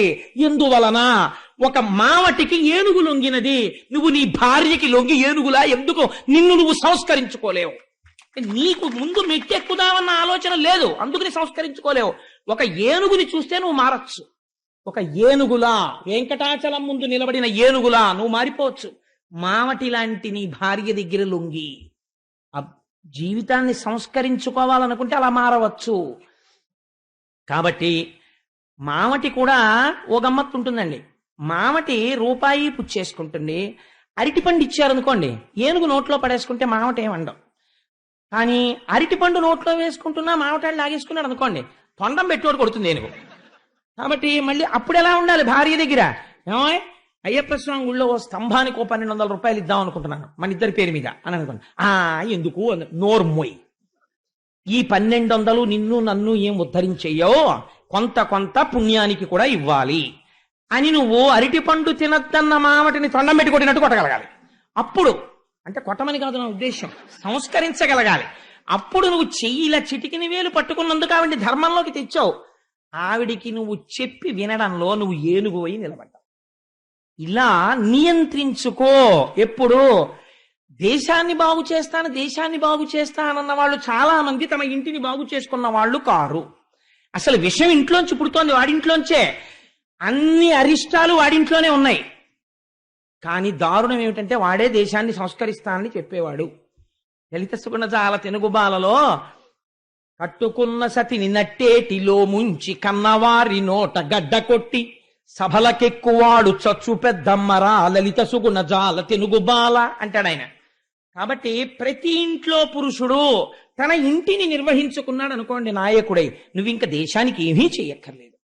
నువ్వు చెయ్యవలసినది నువ్వు చక్కగా చేస్తుంటే నీ భార్య పట్ల మర్యాదతో ప్రవర్తించి, నీ కొడుకుల పట్ల నీ కర్తవ్యం నువ్వు నిర్వహించి, నీ కూతురు పట్ల నీ కర్తవ్యం నువ్వు నిర్వహించి, నువ్వు ఎలా నడువడితో ఉండాలో అలా నడువడితో ఉంటే నీ ఇల్లు ఆదర్శం అవుతుంది. నీ పక్కింటి వాడు అలా ఉంటే ఆ ఇల్లు ఆదర్శం అవుతుంది. ఇన్ని ఇళ్ళు కలిస్తే ఓ అపార్ట్మెంట్ ఆదర్శం అవుతుంది. 10 అపార్ట్మెంట్లు ఇలా ఉంటే ఆ స్ట్రీట్ ఆదర్శం అవుతుంది. అలాంటి వీధులు గొప్పగా ఉంటే ఆ పట్టణం ఆదర్శం అవుతుంది. అలాంటి పట్టణాలు గ్రామాలు కలిసి ఉంటే ఒక దేశం ఆదర్శం అవుతుంది. అది రామరాజ్యం అవుతుంది. ప్రారంభము ఇక్కడ నుంచి ప్రారంభం కావాలి. ఇక్కడ సంస్కారం లేదు, ఇక్కడ సంస్కారం లేదు, నీ ఇంట్లో సంస్కారం లేదు, నువ్వు దేశాన్ని ఉద్ధరించేవాడివా? ఎలా ఉద్ధరిస్తావు? అందుకే రామచంద్ర ప్రభువు ఒక మాట అంటారు, ఒకటి చెప్పే ముందు ఏది ఉండాలో తెలుసా? తమకి నడువడి ఉండాలి. లేకపోతే లోకం ఏమంటుందో తెలుసా? అన్నీ విని వాడికే లేదు ఏదో చెప్తాడంటుంది. అందుకని వృత్తము నడువడి చాలా ప్రధానము సుమా. ఆ నడువడి లేనప్పుడు ఎన్ని చెప్పినా వినరు, చెప్పే అర్హత ఉండదు కూడా. కాబట్టి ప్రవర్తన నియంత్రించుకో అని చెప్తాడు. సో నాయకత్వం అన్నది అంత అవసరం. ఈ నాయకత్వము సురాసురులను కలపగలగాలి. ఇంట్లో పిల్లలు పుట్టిన దగ్గర నుంచి చాలా డిసిప్లిన్డ్ గా ఉంటారండి. అబద్ధం. పిల్లలు ఒక్కొక్కసారి పొరపాటు పని చేస్తాడు, తప్పు పని చేస్తాడు. నువ్వు కడుపులో పెట్టు కాచుకోవాలి. కాసుకుని పిల్లాన్ని కూర్చోపెట్టుకుని చక్కగా వాడికి హితబోధ చేసి, నాన్న ఈసారి తప్పు చేస్తే చేశావు, ఇంకెప్పుడు ఇలా చేయి అని నువ్వు చెప్పగలగాలి. చెప్పగలిగితే నువ్వు చెప్పిన విధానం బట్టి వాడు మారుతాడు. మంచిని చెడుని కలుపుకోగలగాలి నాయకత్వం అన్నది. ఎందుకంటే ఒక దేశంలో ఉన్న వాళ్ళు అందరూ మంచి వాళ్ళు ఉండరు, అందరూ చెడ్డవాళ్ళు ఉండరు. కలుపుకోవాలి. కలుపుకున్నావు, కలుపుకుని ఒక పని మొదలు పెట్టావు. శ్రీమన్నారాయణుడు చేసింది అదే. క్షీరసాగర మదనం జరుగుతుంటే ముందు హాలాహలం పుట్టింది, ముందు దెబ్బలాట్లే వస్తాయి. దాన్ని ఇంటి పెద్దవాడన్నవాడు ఆ హాలాహలాన్ని తాను పుచ్చుకోవాలి. అంటే ఆ దెబ్బలాట తాను విని, రే ఏమిట్రా దెబ్బలాట్లో మీరు పిల్లలు అలా మాట్లాడుకోవచ్చా అని హాలాహలం తాను పుచ్చుకొని వాళ్ళకి ప్రశాంతత ఇవ్వాలి. అంటే ఇంకా మనం ఇలా దెబ్బలాడుకోకూడదన్న స్థితి వాడికి తేవాలి. మీరు ఆంతరమునందు తీసుకున్నారనుకోండి, క్షీరసాగర మథనం ఎక్కడ జరుగుతుందో తెలుసా అండి? బయట కాదు, ఇక్కడ చేయగలగాలి మీరు. ఎలాగో తెలుసా? క్షీరసాగరం అంటే మీకు నేను మొట్టమొదటి రోజున చెప్పాను, అది పెరుగుకుండ, పాలకుండ ఇక్కడ ఉన్నదని అనుకోండి. ఏమిటా పాలకుండ? ఈశ్వరుడు ఇక్కడే ఉన్నాడు. ఎందుకని? మీరు ప్రతిరోజు ఈ సత్యం ఒప్పుకుంటున్నారు. ఎక్కడ ఒప్పుకుంటున్నారు మీరు చూడండి. మీరు ద్వైతముతో ప్రారంభించి అంతకన్నా ఇంకా గొప్ప స్థితిలోకి వెళ్ళి అక్కడి నుంచి అద్వైతంలో పూర్తి చేస్తారు పూజని. ఎలా? మీరు చూడండి, పూజ కూర్చున్నప్పుడు ఏమంటారు? దేశకాల సంకీర్తనం చేస్తారు. శ్వేతవరాహ కల్పే వైవస్వతమంతరే కలియుగే ప్రథమ పాదే జంబూ ద్వీపే భరతవర్షే భరతఖండే మేరోహ దక్షిణ దిగ్భాగే శ్రీశైలస్య ఈశాన్య ప్రదేశే గంగా గోదావరియోర్ మధ్యదేశే వసతి గృహే సమస్త దేవతా బ్రాహ్మణ హరిహర సన్నిధౌ అస్మిన్ వర్తమానే వ్యవహారిక చాంద్రమానేన శ్రీ పార్థివనామ సంవత్సరే ఉత్తరాయణే శిశిఋతౌ మాఘమాసే కృష్ణపక్షే అని వరుసగా తిథి దగ్గర నుంచి, రోజు దగ్గర నుంచి, నక్షత్రం దగ్గర నుంచి, ఆ సమయం దగ్గర నుంచి ఏం చేస్తున్నారు దగ్గర వరకు చెప్తారు. ఇప్పుడు ఎవరికి చెప్తున్నారు? ఈశ్వరుడు అక్కడున్నాడు, నేను ఇక్కడున్నాను. ఇప్పుడు పూజ మొదలెట్టిన తర్వాత ఏమంటారు? నేను చేస్తున్నాను అని కర్మ కరిష్యే అని నీళ్లు ముట్టుకుని ఓం ప్రకృత్యై నమః, ఓం వికృత్యై నమః, ఓం అని ఒక్కొక్క నామం చెప్తూ, అమ్మా నువ్వు అంత గొప్పదానివి, నేను ఏమీ చేత కానివ్వండి నీ భక్తుణ్ణి, నువ్వే కాపాడాలి అంటూ పువ్వులేస్తారు. కాబట్టి ఇప్పుడు ఏమైంది? ఈశ్వరుణ్ణి పైన పెట్టారు, మీరు కింద నించున్నారు. ఇప్పుడు ఈశ్వరుణ్ణి చాలా విశిష్టమైన స్థానమునందు పెట్టారు, మీరు కింద స్థానంలో నిలబడ్డారు. మంత్రపుష్పం వచ్చింది, అప్పుడు చేతిలో పువ్వు పట్టుకుని లేచి నిలబడ్డారు. నిలబడి ఇప్పుడు ఏమంటున్నారు? నాణ్య పంధాయనాయ విద్యతే. అసలు ఈశ్వరుణ్ణి తెలుసుకోవడానికి నేను పూర్వం చేసింది ఏవి మార్గాలు కావు, ఒక్కటే మార్గం ఉన్నది. ఈశ్వరుడు ఎక్కడున్నాడో తెలుసుకోవడానికి. ఎక్కడున్నాడో ఇప్పుడు చెప్పేస్తున్నారు. నీవారస్సూక వత్తన్వి పీతాభాస్వత్యనూపమా. బొడ్డులో చిటికిన వేలు పెట్టుకుని పైకి బొటన వేలు పెడితే బొటన వేలు ఎక్కడ తగులుతోందో అక్కడ ఇలా వంగిన కమలం ఒకటి ఉన్నది. ఆ మధ్యలో ఒక అగ్నిహోత్రం వెలుగుతోంది, దాని మధ్యలో మళ్ళీ ఒక చిన్న బిందు ఉంది. దాని వేడి పైకి కిందకి పక్కలకి కొడుతోంది. అదే ఊర్ధమూలమధశాయి. అది 98.64 ఎంత ఉంది కదా ఫారెన్హీట్ డిగ్రీస్. అది ఈ టెంపరేచర్ ని కంట్రోల్ చేస్తోంది, బాడీని రేడియేట్ చేస్తోంది. చల్లగా ఉంటే వేడిని గ్రహిస్తోంది, వేడిగా ఉంటే నీళ్లు పుచ్చుకుంటోంది. అది లోపల వేడిని కల్పిస్తోంది, తేజస్సుని కల్పిస్తోంది. ఇటువంటి అసలు ఆ తేజస్సుకి, ఆ జ్యోతికి పేరు లేదు. కానీ స బ్రహ్మస్స శివస్స హరిశ్చేంద్ర స్వక్షర పరమస్వరాట్. నీ ఇష్టం ఏ పేరు పెట్టి పిలువ, అది పలుకుతుంది. అదో విచిత్రం. అది ఇక్కడే ఉంది. కాబట్టి నేను అక్కడ తిరగడం ఏంటి, ఇక్కడే తిరుగుతాను అని నీ చుట్టూ నువ్వు తిరిగి ఆత్మ ప్రదక్షిణం అంటున్నావు. ఇప్పుడు పూజ ఎక్కడ పూర్తయింది? ద్వైతముతో మొదలుపెట్టి అక్కడ ఉన్నాడని చెప్పి ఈశ్వరుడు ఇక్కడున్నాడని అంగీకరించడంతో పూజ పూర్తవుతుంది. కాబట్టి ఇప్పుడు ఇక్కడే ఉన్నటువంటి ఈ ఈశ్వరుడు పాలకుండ. నీకు అశాంతి ఎందుకున్నది? పాలకుండ నువ్వై ఉంటే. అంటే పాలకుండని విడిచిపెట్టి నువ్వు లోకము చుట్టూ తిరుగుతున్నావు. మనశ్శాంతి ఎక్కడి నుంచి వస్తుంది? ఏది శాంతినిస్తుందో దాన్ని పట్టుకుంటే శాంతినిస్తుంది. నీకు చాలా ఎండగా ఉందండి అన్నాడు ఒక ఆయన. చాలా ఎండగా ఉందండి అని చెప్పి చొక్కా ఇప్పేసి, బనీని ఇప్పేసి, టోపీ తీసేసి మంచి నడినెత్తి మీద సూర్యుడు ఉండగా రోడ్డు మీదకి వెళ్ళి నిలబడ్డాడు. కూర్చుని, అబ్బా ఏమిటండి ఎండ తల పగిలిపోతోంది అంటున్నాడు. అదేమిటయా ఎండగా ఉంది తల పగిలిపోతోందని రోడ్డు మీద కూర్చున్నా, ఎందుకు ఇంట్లోకి వెళ్ళి కూర్చో అన్నాడు అనుకోండి ఒక ఆయన.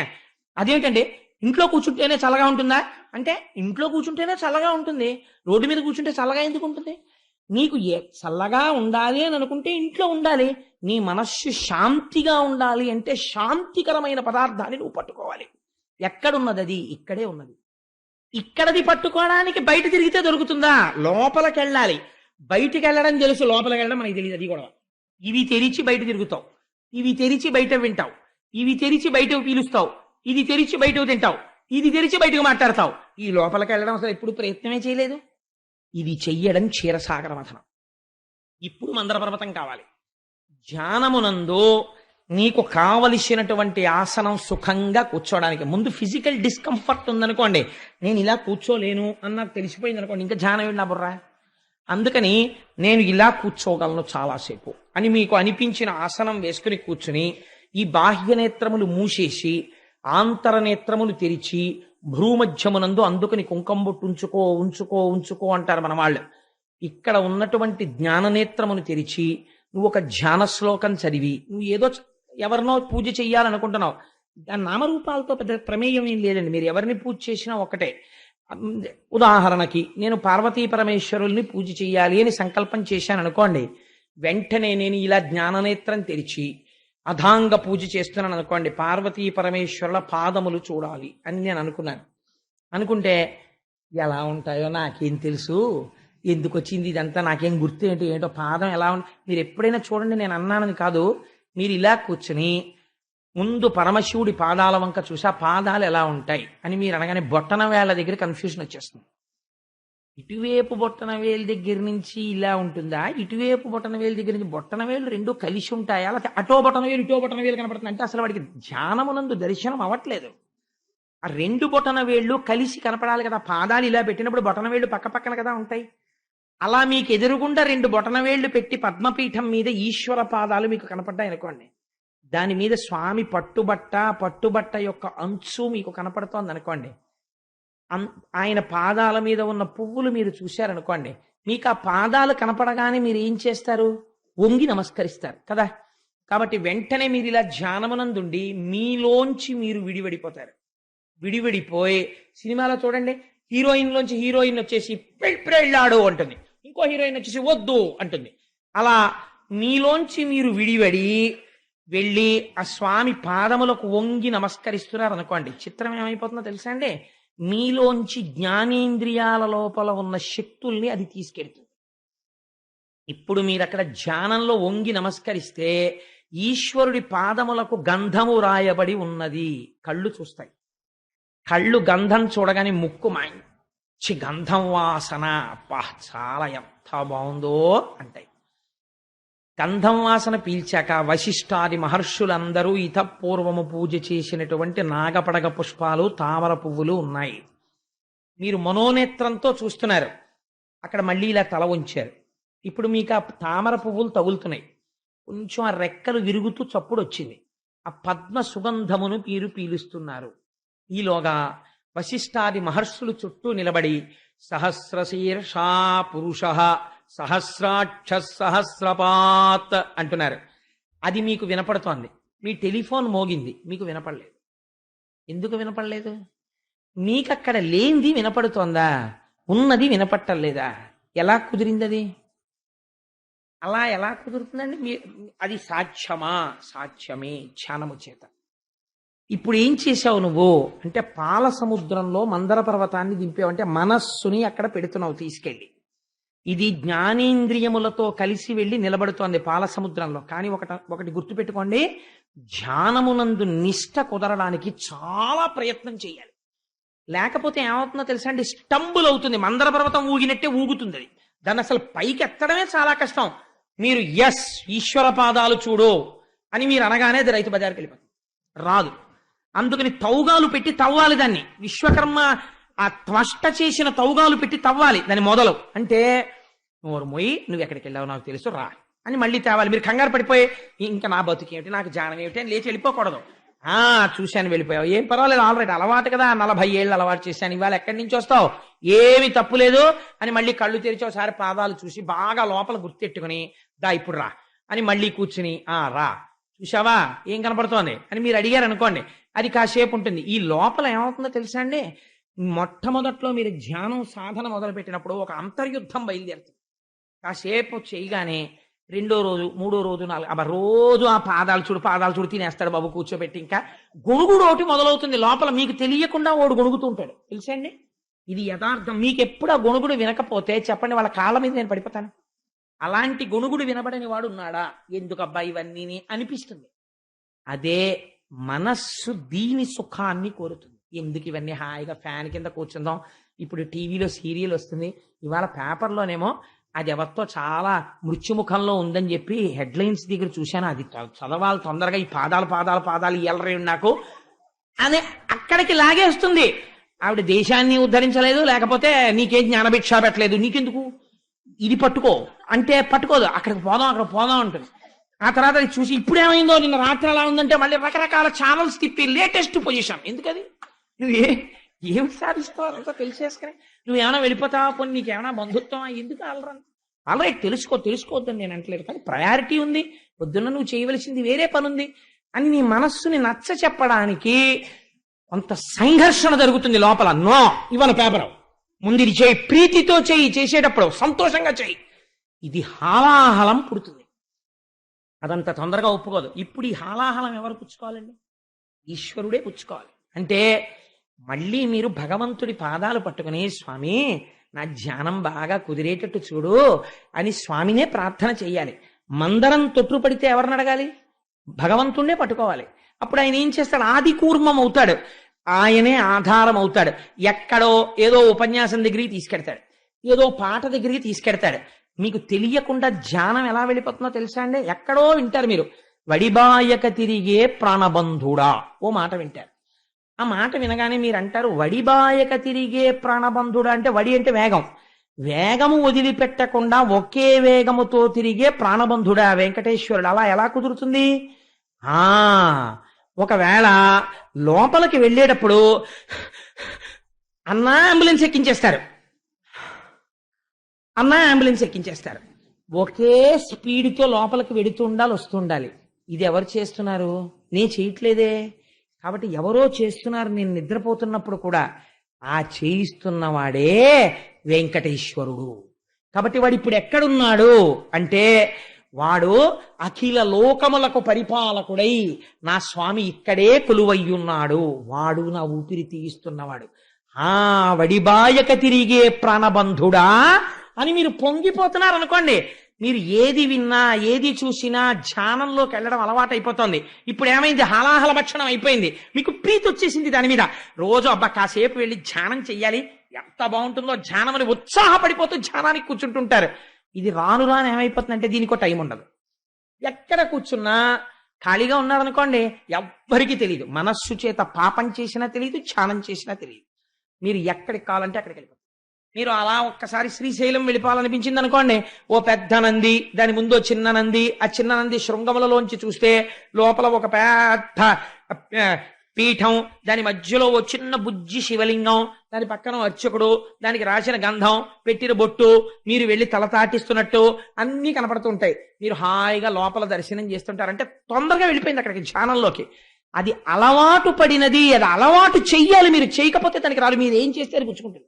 అది పసిపిల్లాళ్ళు లాంటిది, అందుకని అలవాటు చేస్తే వెడుతుంది. ఇది మందర పర్వతాన్ని దింపి క్షీరసాగర మథనం చెయ్యడం. ఇలా ధ్యానం చెయ్యగా ఏమవుతుంది? ముందొచ్చే ప్రయోజనం ఏమిటో తెలుసా అండి? ప్రశాంతంగా ఉంటాడు. ముందు వాడు ప్రశాంతంగా ఉంటే ఊరంతా ప్రశాంతంగా ఉంటుంది. ఒకసారి దయానంద సరస్వతి మహారాజ్ దగ్గరికి వెళ్ళి ఒక కోడలు అడిగింది, స్వామి మా అత్తగారు రోజు 3 గంటలు పూజ చేస్తారు. ఆ 3 గంటలు పూజ చేస్తున్నప్పుడు, ధ్యానం చేస్తున్నప్పుడు ఎంత నిశ్శబ్దంగా ఉంటారో. 3 గంటలు పూజ అయిపోయి ఇంట్లోకి వస్తారు, అంతే అరుపులు కేకలు మొదలు.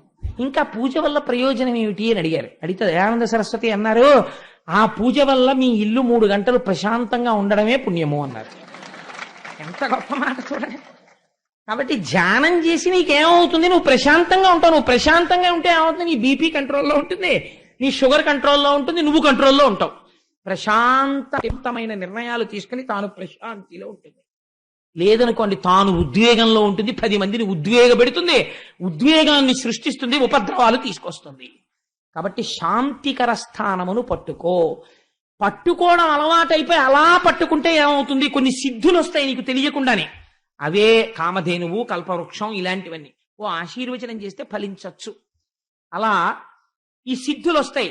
కానీ నాకక్కర్లేదని వదిలేయగలగాలి. చెయ్యవలసిన మొదటి పని మాత్రం మర్చిపోకూడదు ఏమిటో తెలుసా అండి? ధేనువు సురభిని మునులకు ఇవ్వాలి.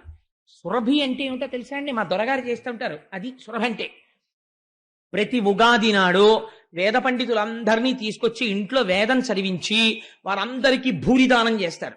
బయట కూడా చెప్పరు. మంచి భూరిదానాలు చేస్తారు. పొలం దున్నడం ప్రారంభం కాగానే వేద పండితులందరినీ తీసుకెళ్లి పొలం గట్టును కూర్చోపెట్టి ముందు వేదస్వస్తి చెప్పిస్తారు. నేను భూమిని దున్నుతున్నాను అని ముందు వేదం చెప్పించి వేద పండితుల్ని సత్కరిస్తారు. తనకున్న దాంట్లో తన కోసమే బ్రతుకుతున్నాడు, తన కుటుంబం కోసం బ్రతుకుతున్నాడు కాదు, లోకం కోసం బ్రతుకుతున్న మహాపురుషులు కొంతమంది ఉన్నారు. వాళ్ళు లోకాన్ని ఉజ్జీవింప చేస్తున్నారు. వాళ్ళు నిలబడాలి. అందుకని వాళ్ళు నిలబడడానికి, అటువంటివి నిలబడడానికి మీరు కొన్ని పనులు చెయ్యవలసి ఉంటుంది. ఒక ఉదాహరణ చెప్తాను. ఒక అయ్యప్ప స్వామి దేవాలయం ఉంది. పెద్దలు ఉన్నారు. వారు ఈ డబ్బు మనం ఎందుకు ఖర్చు పెట్టాలి అంటే, నేను పొగిడాను అని మీరు అనుకోకండి. నేను ఒక ఉదాహరణకి చెప్తున్నాను. ఒక సత్యనారాయణ రెడ్డి గారికి 1,00,000 రూపాయలు 10 లక్షలు ఎక్కువైపోయా దాచుకోవచ్చు ఆయన. లేకపోతే ఇంకొక ధర్మకర్త ఆయన దాచుకోవచ్చు. కానీ ఒక అయ్యప్ప స్వామి దేవాలయం ఇక్కడ నిర్మించి ఒక పెద్ద ప్రాంగణం కడితే అందులో అనేక మంది భక్తులు కూర్చుని ఉపన్యాసాలు వింటే, చక్కగా కూర్చుంటే మేలు జరుగుతుందని ఇంత స్థలం కొని ఇంత పెద్ద గుడి కట్టి తన పేరు కూడా ఎక్కడా రాసుకోకపోవడంలో సురభిని పోషించడం ఉంది. అంటే ఏమైంది? లోక కళ్యాణము జరిగేటటువంటి ప్రదేశాన్ని నువ్వు నిర్మించావు.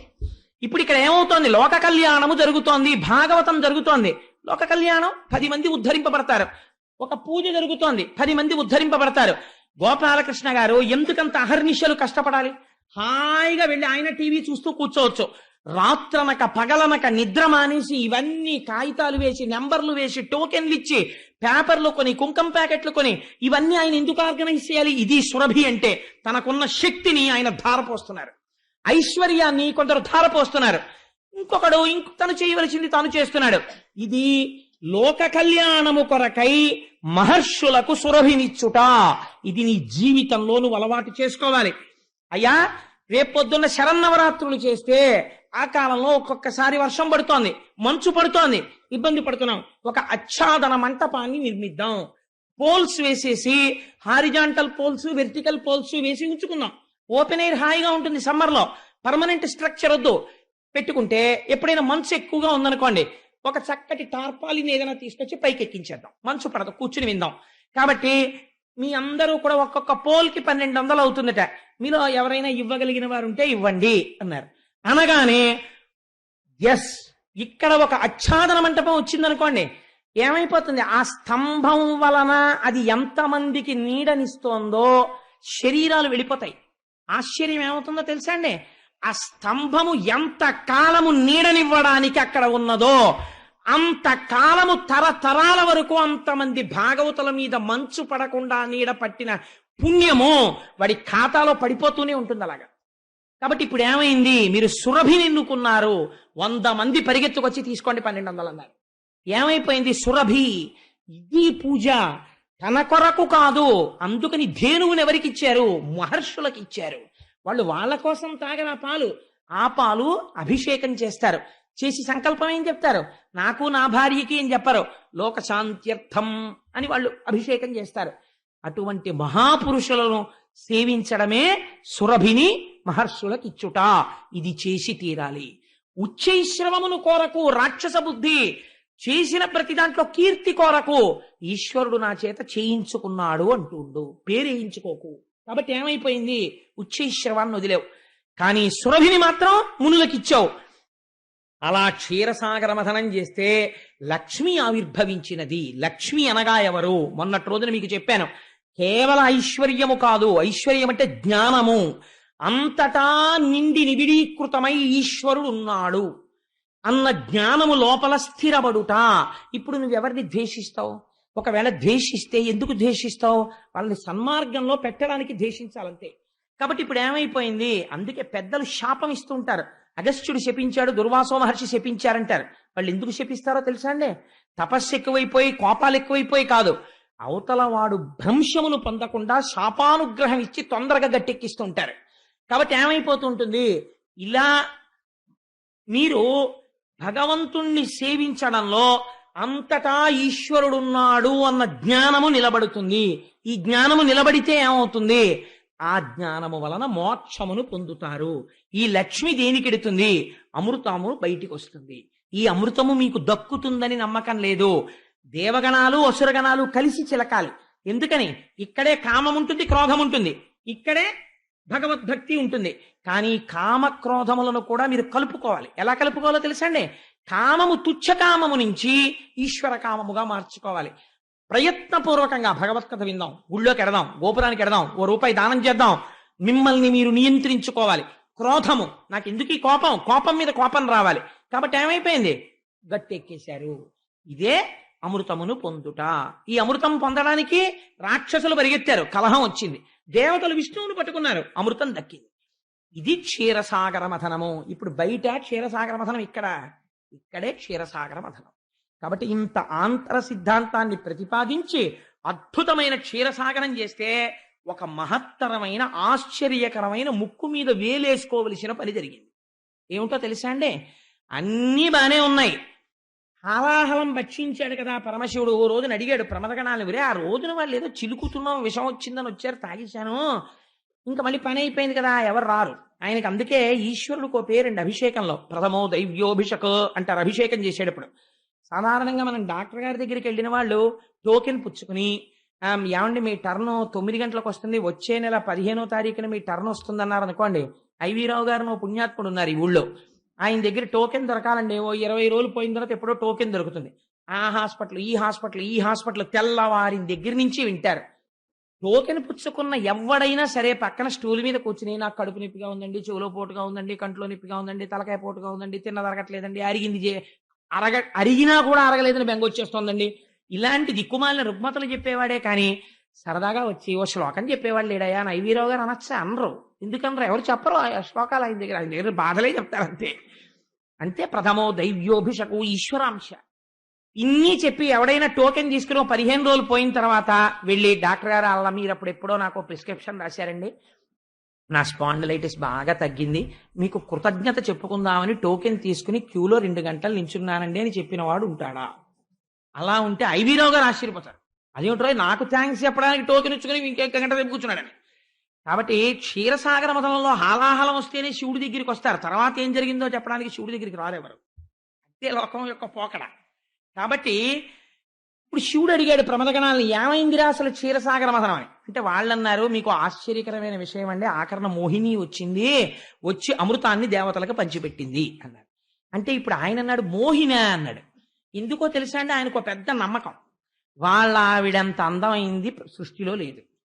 నిజమే, ఆవిడే అందగత్తె ప్రపంచంలో. మరి అంత అందగత్తె మా ఆవిడైతే మా ఆవిడ కన్నా అందగత్తెరా మోహిని అన్నాడు. మీ ఆవిడ కన్నా అందగత్తె అని చెప్పడం కుదరదు కానండి, మీ ఆవిడ్ని ఉపాసించే అందం పొందాడండి ఆయన అన్నారు. అది యథార్థం తెలుసా అండి? తాం పద్మినీం శరణమహం ప్రపత్యే. ఈ బీజాక్షరోపాసన చేశారు శ్రీమన్నారాయణుడు, అందుకని మోహిని అయినారు. అందుకే శివ శివా, రుద్ర రుద్రాణి, శంభు శాంభవి, భవ భవాని భార్యాభర్తల పేర్లు. నారాయణ నారాయణి భార్యాభర్తలు కారు, అన్నా చెల్లెళ్ళు. నారాయణుడు ఎలా ఉంటాడో నారాయణి అలా ఉంటుంది. అందుకని అచ్చు మీ ఆవిళ్ళలాగే ఉన్నాడండి మీ బావమరిది. ఒరే ఇదేదో చాలా తమాషాగా ఉందిరా, మా బావమరిది అచ్చు మా ఆవిళ్ళ అయ్యాడా, ఓసారి చూడాలనుంది పదండి అయితే అన్నాడు. కైలాసగిరి మీద కండెందు భూషణుడొకనాడు కొలువు ననున్న వేళ, అంగనయై విష్ణుడ సురుల వంచించి సురలకు అమృతంబు సురలిడుట, విని తేవియును తాను వృషభేంద్రగమనుడైకడు వెట్క భూత సంఘములు కొలువ, మధుసూదనుండున్న మందిరంబున కేగి పురుషోత్తముని చేత పూజ బలసి, తాను కూర్చుండి పూజించదనుజవైరి, కుశలమేమీ కుమాకును కుశలమనుచు మధుర భాషలు హరిమీద మైత్రి నెరపై, హరుడు పద్మాక్ష చూచి ఇట్లనియ ప్రీతి. పరమశివుడు గబగబా ఒరే చూసొద్దాం అయితే పదండి రా అన్నాడు. ప్రమదగణాన్ని తీసుకున్నాడు, పార్వతీదేవిని తీసుకున్నాడు, వైకుంఠానికి వెళ్ళాడు. వైకుంఠానికి వెళ్ళగానే గబగబా శ్రీ మహావిష్ణువు బయటకు వచ్చారు. రండి బావగారు అన్నారు, తీసుకెళ్లారు, కూర్చోపెట్టారు. శంకరుడికి పాదాభివందనం చేశాడు, పూజ చేశాడు, కూర్చోబెట్టాడు. కూర్చోబెట్టి మీరు బాగున్నారా అంటే మీరు బాగున్నారా అని ముందు కుశల ప్రశ్నలు అడిగారు. అన్ని అడిగిన తర్వాత చాలా సంతోషించారు.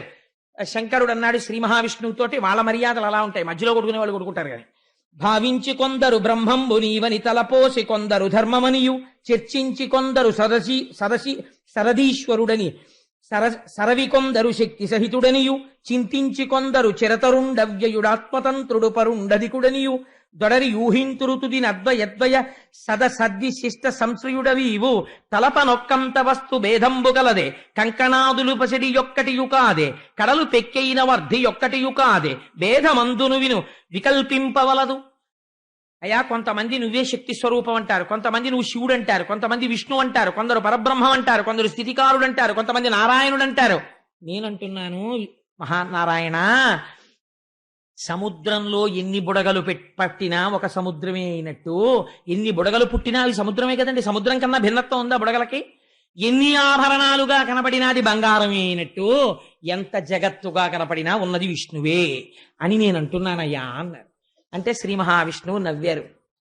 మీరు తప్ప ఎవరు చెప్పగలరండి ఇటువంటి సత్యం అన్నారు మహాజ్ఞాని శంకరుడు. అంటే అన్న తర్వాత శంకరుడు అన్నాడు, ఏమయ్యో నేను విచిత్రం విన్నాను, నువ్వేమిటో అచ్చు మా ఆవిడ కన్నా అందంగా మోహిని వేషం కట్టి సురాసురులకు పంచిపెట్టావుట కదా, ఏది ఓసారి చూడాలనుంది, అలా కనపడదు అన్నారు.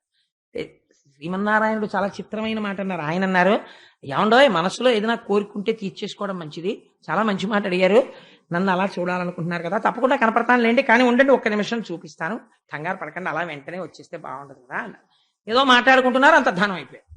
ఏంటి ఎటు వెళ్ళిపోయాడు, ఇలా మాట్లాడుతూ మళ్ళీ ఎవరైనా పిలిచారా ఏమిటి, అల్లర్లకు వెళ్ళిపోతుంటాడు కదా ఆయన గరుత్మంతుడిని ఎక్కి రక్షించడానికి అని ఒకసారి అటు ఇటు చూద్దామని అలా చూస్తున్నారు. చూస్తుంటే ఒక ఉద్యానం, ఈ ఒక విషయం గమనించాలి, పక్కన పార్వతీదేవి ప్రమథగణాలు కూర్చునుండగా పార్వతీదేవి చూస్తోంది, ప్రమథగణాలు చూస్తున్నారు.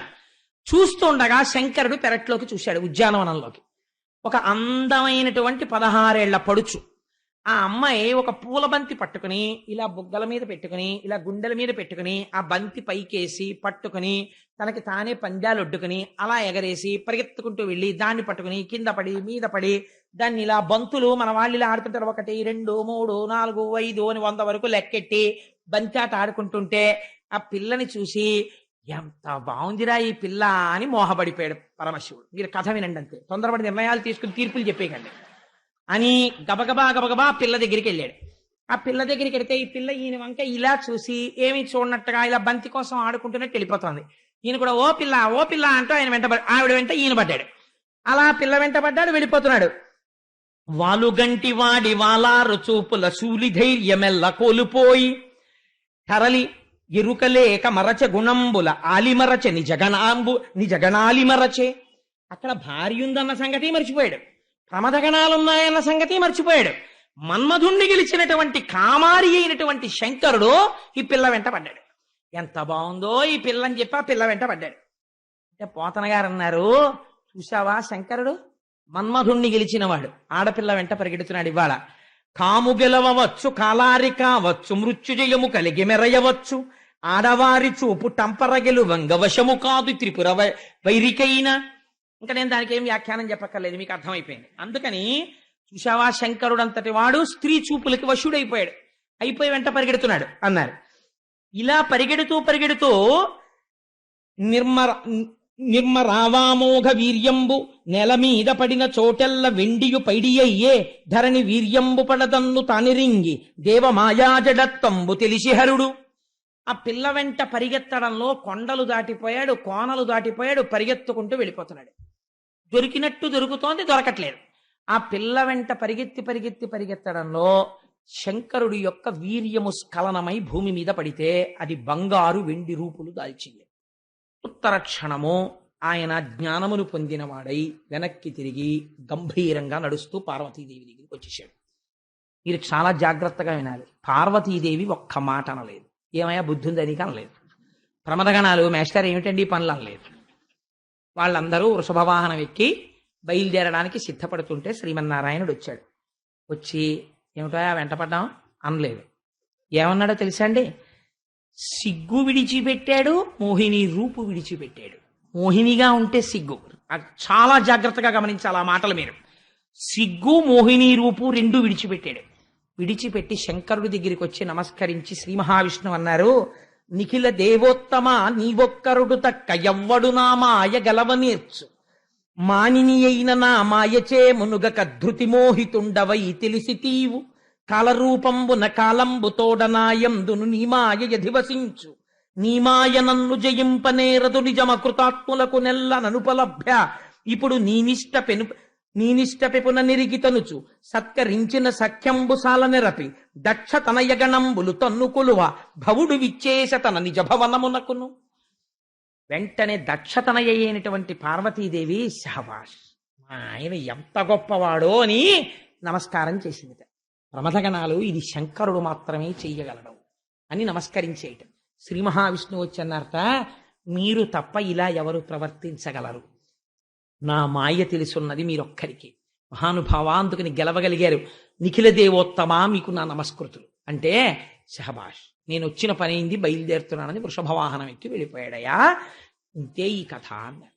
ఇప్పుడు మీరు క్షీరసాగర మథనం చెయ్యాలి. అది అందుకని వెంటనే చెప్తారు, ఇప్పుడు చెయ్యండి క్షీరసాగర మథనం. వెంటనే హాలాహలం పుడుతుంది ముందు. ఎందుకని? మీరు ఇలా మందర పర్వతం దింపి శంకరుడు వెంటబడ్డాట అమ్మాయి వెంటంటే, ఆ శంకరుడు వెంటబడ్డాడు పెద్ద మేము గొప్ప ఏంటంటారు. హాలాహలం పుట్టేసింది.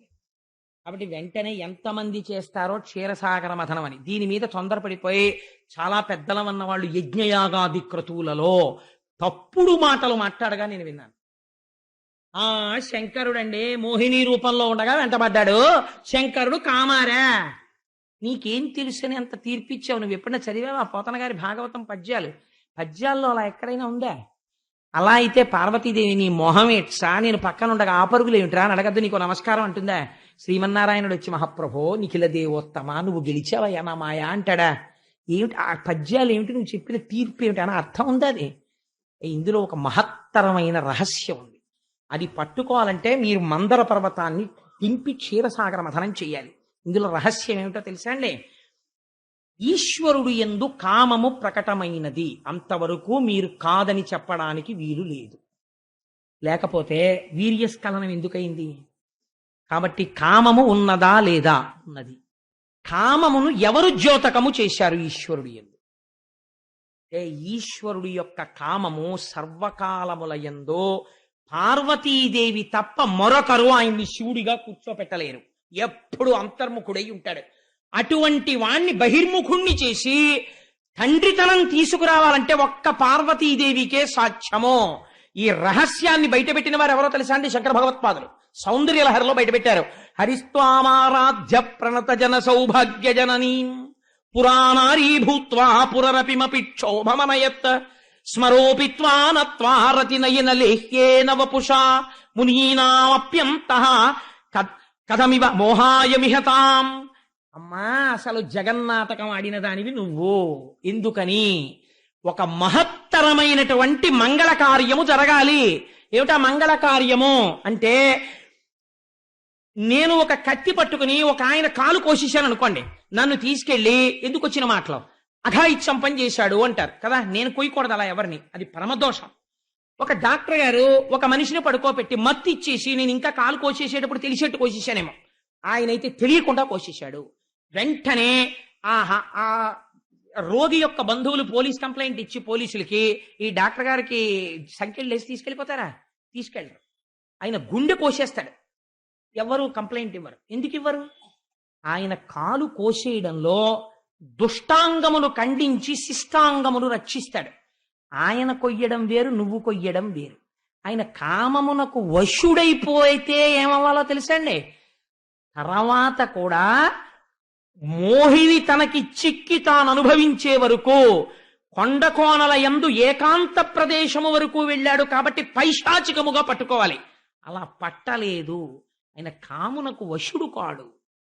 కానీ ఆ క్షణమునందు కామమునందు పరిపూర్తిని పొందాడు. అలా ఎవరు పరిపూర్తి పొందేటట్టు చెయ్యగలరు? ఆయన ధర్మపత్ని చెయ్యగలదు. ఇప్పుడు ఆయన ధర్మపత్ని ఇక్కడ కూర్చుని వీక్షించినట్లున్నది. కానీ ఈవిడ తేజస్సు ఎవరిలో ప్రవేశించింది? ఈ బీజాక్షరోపాసన చేత నారాయణి నారాయణుడైనాడు పురుషరూపముతో. పురుషరూపముతో పురుషుడైన శివుని యొక్క వీర్యములను స్ఖలనము చేయించాలి. స్త్రీగా చేయిస్తే ధర్మపత్ని, దోషం లేదు. పురుషుడిగా ఎందుకు చేయించాలి? ఒక మూఢురాలొకతుంది ప్రపంచంలో, అలాంటి బిడ్డ పుట్టడు అని అనుకుందని. అనుకుని శివకేశవులకు బిడ్డలు పుడితే ఆయన చేతిలోనే చస్తాను అని వరం అడిగింది. కేశాది పాదాది పర్యంత శ్లోకములు అని శంకర భగవత్పాదులు పరమశివుడి మీద చేశారు. అందులో పరమశివుడికి 3 కుమారులని నిర్ణయించారు. ఒకరు వినాయకుడు, ఒకరు సుబ్రహ్మణ్యుడు, ఒకరు అయ్యప్ప. 3 కొడుకులు. తల్లి ఎవరు? శ్రీమన్నారాయణ. అలా ఎలా కుదురుతుంది? అక్కడే కూర్చుని ఆవిడ తన తేజస్సు నారాయణుణ్ణి నారాయణిగా మార్చి బీజాక్షరోపాసన చేత పరిపూర్ణమైనటువంటి కామతృప్తిని ఈశ్వరుని యందు కల్పించినది. ఇది జగత్ కళ్యాణం కోసం ఆయనకి కూడా తెలుసు. అందుకని జగత్ కళ్యాణకారకము కావడానికి కావలసినంత ఫలితము జరిగే వరకు మాత్రమే వెంటపడతాడు తప్ప ఆ తర్వాత ఈ మోహిని రూపమే బాగుంది, పార్వతీదేవికి నోటీస్ ఇస్తాను, డైవర్స్ నోటీస్ అనడం, ఇది శంకరుడి యొక్క స్థితి. ఇది నీకు తెలుసా? ఇది నీకు తెలిస్తే అయ్యప్ప స్వామి జననముంది, మహిషిని సంహరించి మనని కాపాడి ఇలా పట్టుకు కూర్చుని యోగ పట్టం కట్టుకుని ఇలా కూర్చుంటారు. ఇలా కాళ్ళు పొరపాట్న కిందకొస్తాయేమో అని యోగ సిద్ధి పోకుండా ఉండడానికి పట్టం కట్టుకుని ఇలాగే కూర్చుని ఇలా పట్టుకుని ఉంటారు. ఇలా పట్టుకుని ఉంటే ఏమిటో తెలుసా అండి? మహిషి అంటే అజ్ఞానం. ఎవరు శివకేశవుల యొక్క ఏకత్వమును తెలుసుకోగలుగుతున్నారో, ఈ లీలలో ఉన్న అంతరార్థమును క్షీరసాగర మదనం చేసి పట్టుకోగలుగుతున్నారో వాళ్ళకొక రహస్యం తెలుస్తోంది. ఆ కామము తుచ్చకామము కాదు. డాక్టర్ గారు కాలాపరేషన్ చేసినట్టు, శరీరాన్ని బతికించి కాలొకటే తీసినట్టు, లోకమునంతటిని రక్షించడానికి కామమును తన యందు అంగీకరించినాడు. ఈ కామము లోకరక్షణము కొరక, ఈ కామము తుచ్చకామమై ఒక స్త్రీ వెంట పడడానిక? ఈ లోకరక్షణము కోసమనే బయలుదేరి వైకుంఠానికి వచ్చాడు. పక్కన భార్య ప్రమథగణాలు చూస్తుండగా పరిగెత్తాడు. కారణం లోక కళ్యాణమును సాధించడానికి. ఇది ఆతృత. ఈ ఆతృతతో ఆనాడు ఈశ్వరుడు వేసిన ప్రతి అడుగులో లోకరక్షణ ఉన్నది. ఇది నీకు గ్రహించలేనప్పుడు నువ్వు హాలాహలమునందు కాలిపోతున్నావు. నీ మనస్సు తెలుసుకోవలసిన దాన్ని తెలుసుకోలేదు, పట్టుకోవలసిన దాన్ని పట్టుకోలేదు. అందుకే ఒక వార్నింగ్ వేస్తారు మన సంప్రదాయంలో, మహాత్ముల జననములను నీవెంచకు, నీకు చేత కాదు. ఋతాచి ఒక అప్సరస చూసి మోహించాడు వేదవ్యాసుడు. వేదవ్యాసుడు అంటే ఎటువంటి బ్రహ్మిష్టండి. వేదవ్యాసుడేమిటి, ఒక అప్సరస ఘృతాచిని చూసి మోహించడం ఏమిటి? మోహించి ఆశ్చర్యం తన వీర్యమును ఒక చిలుక ఎందుంచాడు. శుకబ్రహ్మ బ్రాహ్మీమయమూర్తి జన్మించారు. నిజంగా శంకరుడే కనుక విర్రికామముతో పరిగెత్తినది యథార్థమైతే, నిజంగా నారాయణుడు కనుక కేవలము తన అంగాంగ ప్రదర్శనం చేసేటటువంటి తుచ్చమైనటువంటి సౌందర్యాన్ని ప్రకటనము చేసినట్టయితే, వారిద్దరి తేజస్సుల వలన పుట్టిన భూతము కోట్ల మహిషుల కన్నా ప్రమాదకరమై లోకాన్ని నాశనం చెయ్యాలి. వాళ్ళిద్దరి యందు ఎంత పవిత్ర భావన ఉన్నదో మనని రక్షించడానికి తల్లిదండ్రులై నిలబడ్డారు. అలా నిలబడితే పుట్టినవారు అయ్యప్ప స్వామి. ఇది తెలియడం జ్ఞానం. లోకరక్షకుడిగా అంగీకరించి మీరు భక్తితో ఇలా నమస్కరిస్తే, అందుకే ఇందరు బిడ్డల్ని తన కాళ్ళ దగ్గర పెట్టుకుని భాగవతం వినిపించి అలా కూర్చుని ఇలా ముద్ర పట్టి జ్ఞానబోధ చేయించి తనే ఊరి మధ్యలోకి వచ్చి కూర్చుని నా పిల్లలందరూ వింటున్నారని పొంగిపోతూ మనందరం ఎంత మర్యాదో చూడండి ఆయనకి. ఎప్పుడైనా నేను అలివి మీరిపోయి ప్రసాదాలు ఇస్తూ ఉండగా లేకపోతే ఉపన్యాసం అవుతూ ఉండగా 9 దాటుతుంది ఒక్కొక్కసారి. 9 దాటితే 9 అయిపోయిందా, నేను పడుకుంటాను నోర్మై అన్నారు అనుకోండి, నేను ఆపేయాలి. కానీ ఆయన అలా అనరు. 9 అయిపోయినా సరే, పిల్లలు మంచి విషయాలు నేర్చుకుంటున్నారు, వాళ్ళు ఎంత ఓర్పో చూడండి, కూర్చుని వింటున్నారు, నేను ఇప్పుడు ఏం పడుకోక్కర్లేదు పర్వాలేదు అని కూర్చుంటారు. అలాగే ఎప్పుడు పొద్దున్న నుంచి ఇలాగే కూర్చుని అందరూ వెళ్ళిపోయిన తర్వాత, నేను ఇక్కడికి దిగిన తర్వాత ఆ అయ్యప్ప స్వామి కన్నా నేను గొప్పవాడిని అయిపోయినట్టు అందరూ నాకు దండాలు ఇట్టాక మంచి అహంకారంతో అవన్నీ పుచ్చుకుని అప్పుడు నేను పైకెక్కుతాను. పైకెక్కి అప్పుడు వెళ్ళి నిలబడ్డాక అప్పుడు హరివరాసనం అని అప్పుడు ఏకాంత సేవ పుచ్చుకుంటారు.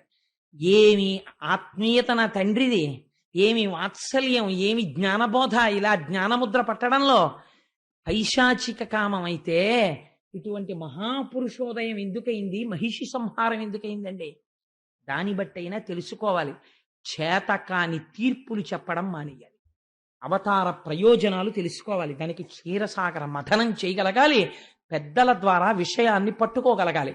అది చేత కాకుండా ధూర్తతనంతో తనకే తెలుసన్నట్టు తప్పుడు పని తాను చేస్తూ శంకరుణ్ణి ఆదర్శం, నాకు నారాయణుడి ఆదర్శం అనకూడదు. వాళ్ళిద్దరూ పురుష స్త్రీ రూపములతో సంగమించి లోక కళ్యాణం చేశారు. నువ్వు చేయి, నేను చూస్తాను. ఎందుకు వచ్చిన చేతకాని మాటలు? కాబట్టి ఇక్కడ క్షీరసాగర మథనము చెయ్యగలిగితే నీకు అమృతమైనటువంటి అయ్యప్ప స్వామి అమృత ఫలంగా దొరికేస్తున్నారు నీకు. ఇవాళ నువ్వు అయ్యప్ప స్వామి దర్శనం చేయకుండా వెళ్ళిపోతే క్షీరసాగర మథనంలో అమృతం అక్కర్లేదని వెళ్ళిపోయినట్టే. కాబట్టి ఇవాళ సభ అయిపోయాక మనందరం ఏం చేయాలి? తప్పకుండా ఇంతమందిని అయ్యప్ప స్వామి దర్శనం చెయ్యాలి. ఎవరు చేశారో వాళ్ళు అమృతం తాగారు, ఎవరు చేయలేదో నేను పూర్తి చేయను. రేపటి రోజున విరాట్ రూపం శ్రీ మహావిష్ణువు వామనమూర్తిగా వస్తారు. నిజంగా సౌందర్యం చూడాలి. ఇలా అడగడం చేత కానివాడు, ఇలా పెట్టడం మాత్రమే తెలుసున్నవాడు ఇలా అడగడానికి వస్తాడు. ఏమి వామనమూర్తో, ఏమి కవితా సౌరభమో పోతన గారు విజృంభించేస్తారు. నిజంగా అలా ఉంటుంది ఆ వామనావతార ఘట్టం. ఇళ్లల్లో ఏవైనా క్రతువులు సరిగ్గా జరిగి ఉండకపోతే వామనావతార ఘట్టాన్ని వింటే సక్రమంగా పూర్తి చేసిన ఫలితాన్ని ఇచ్చేస్తారు.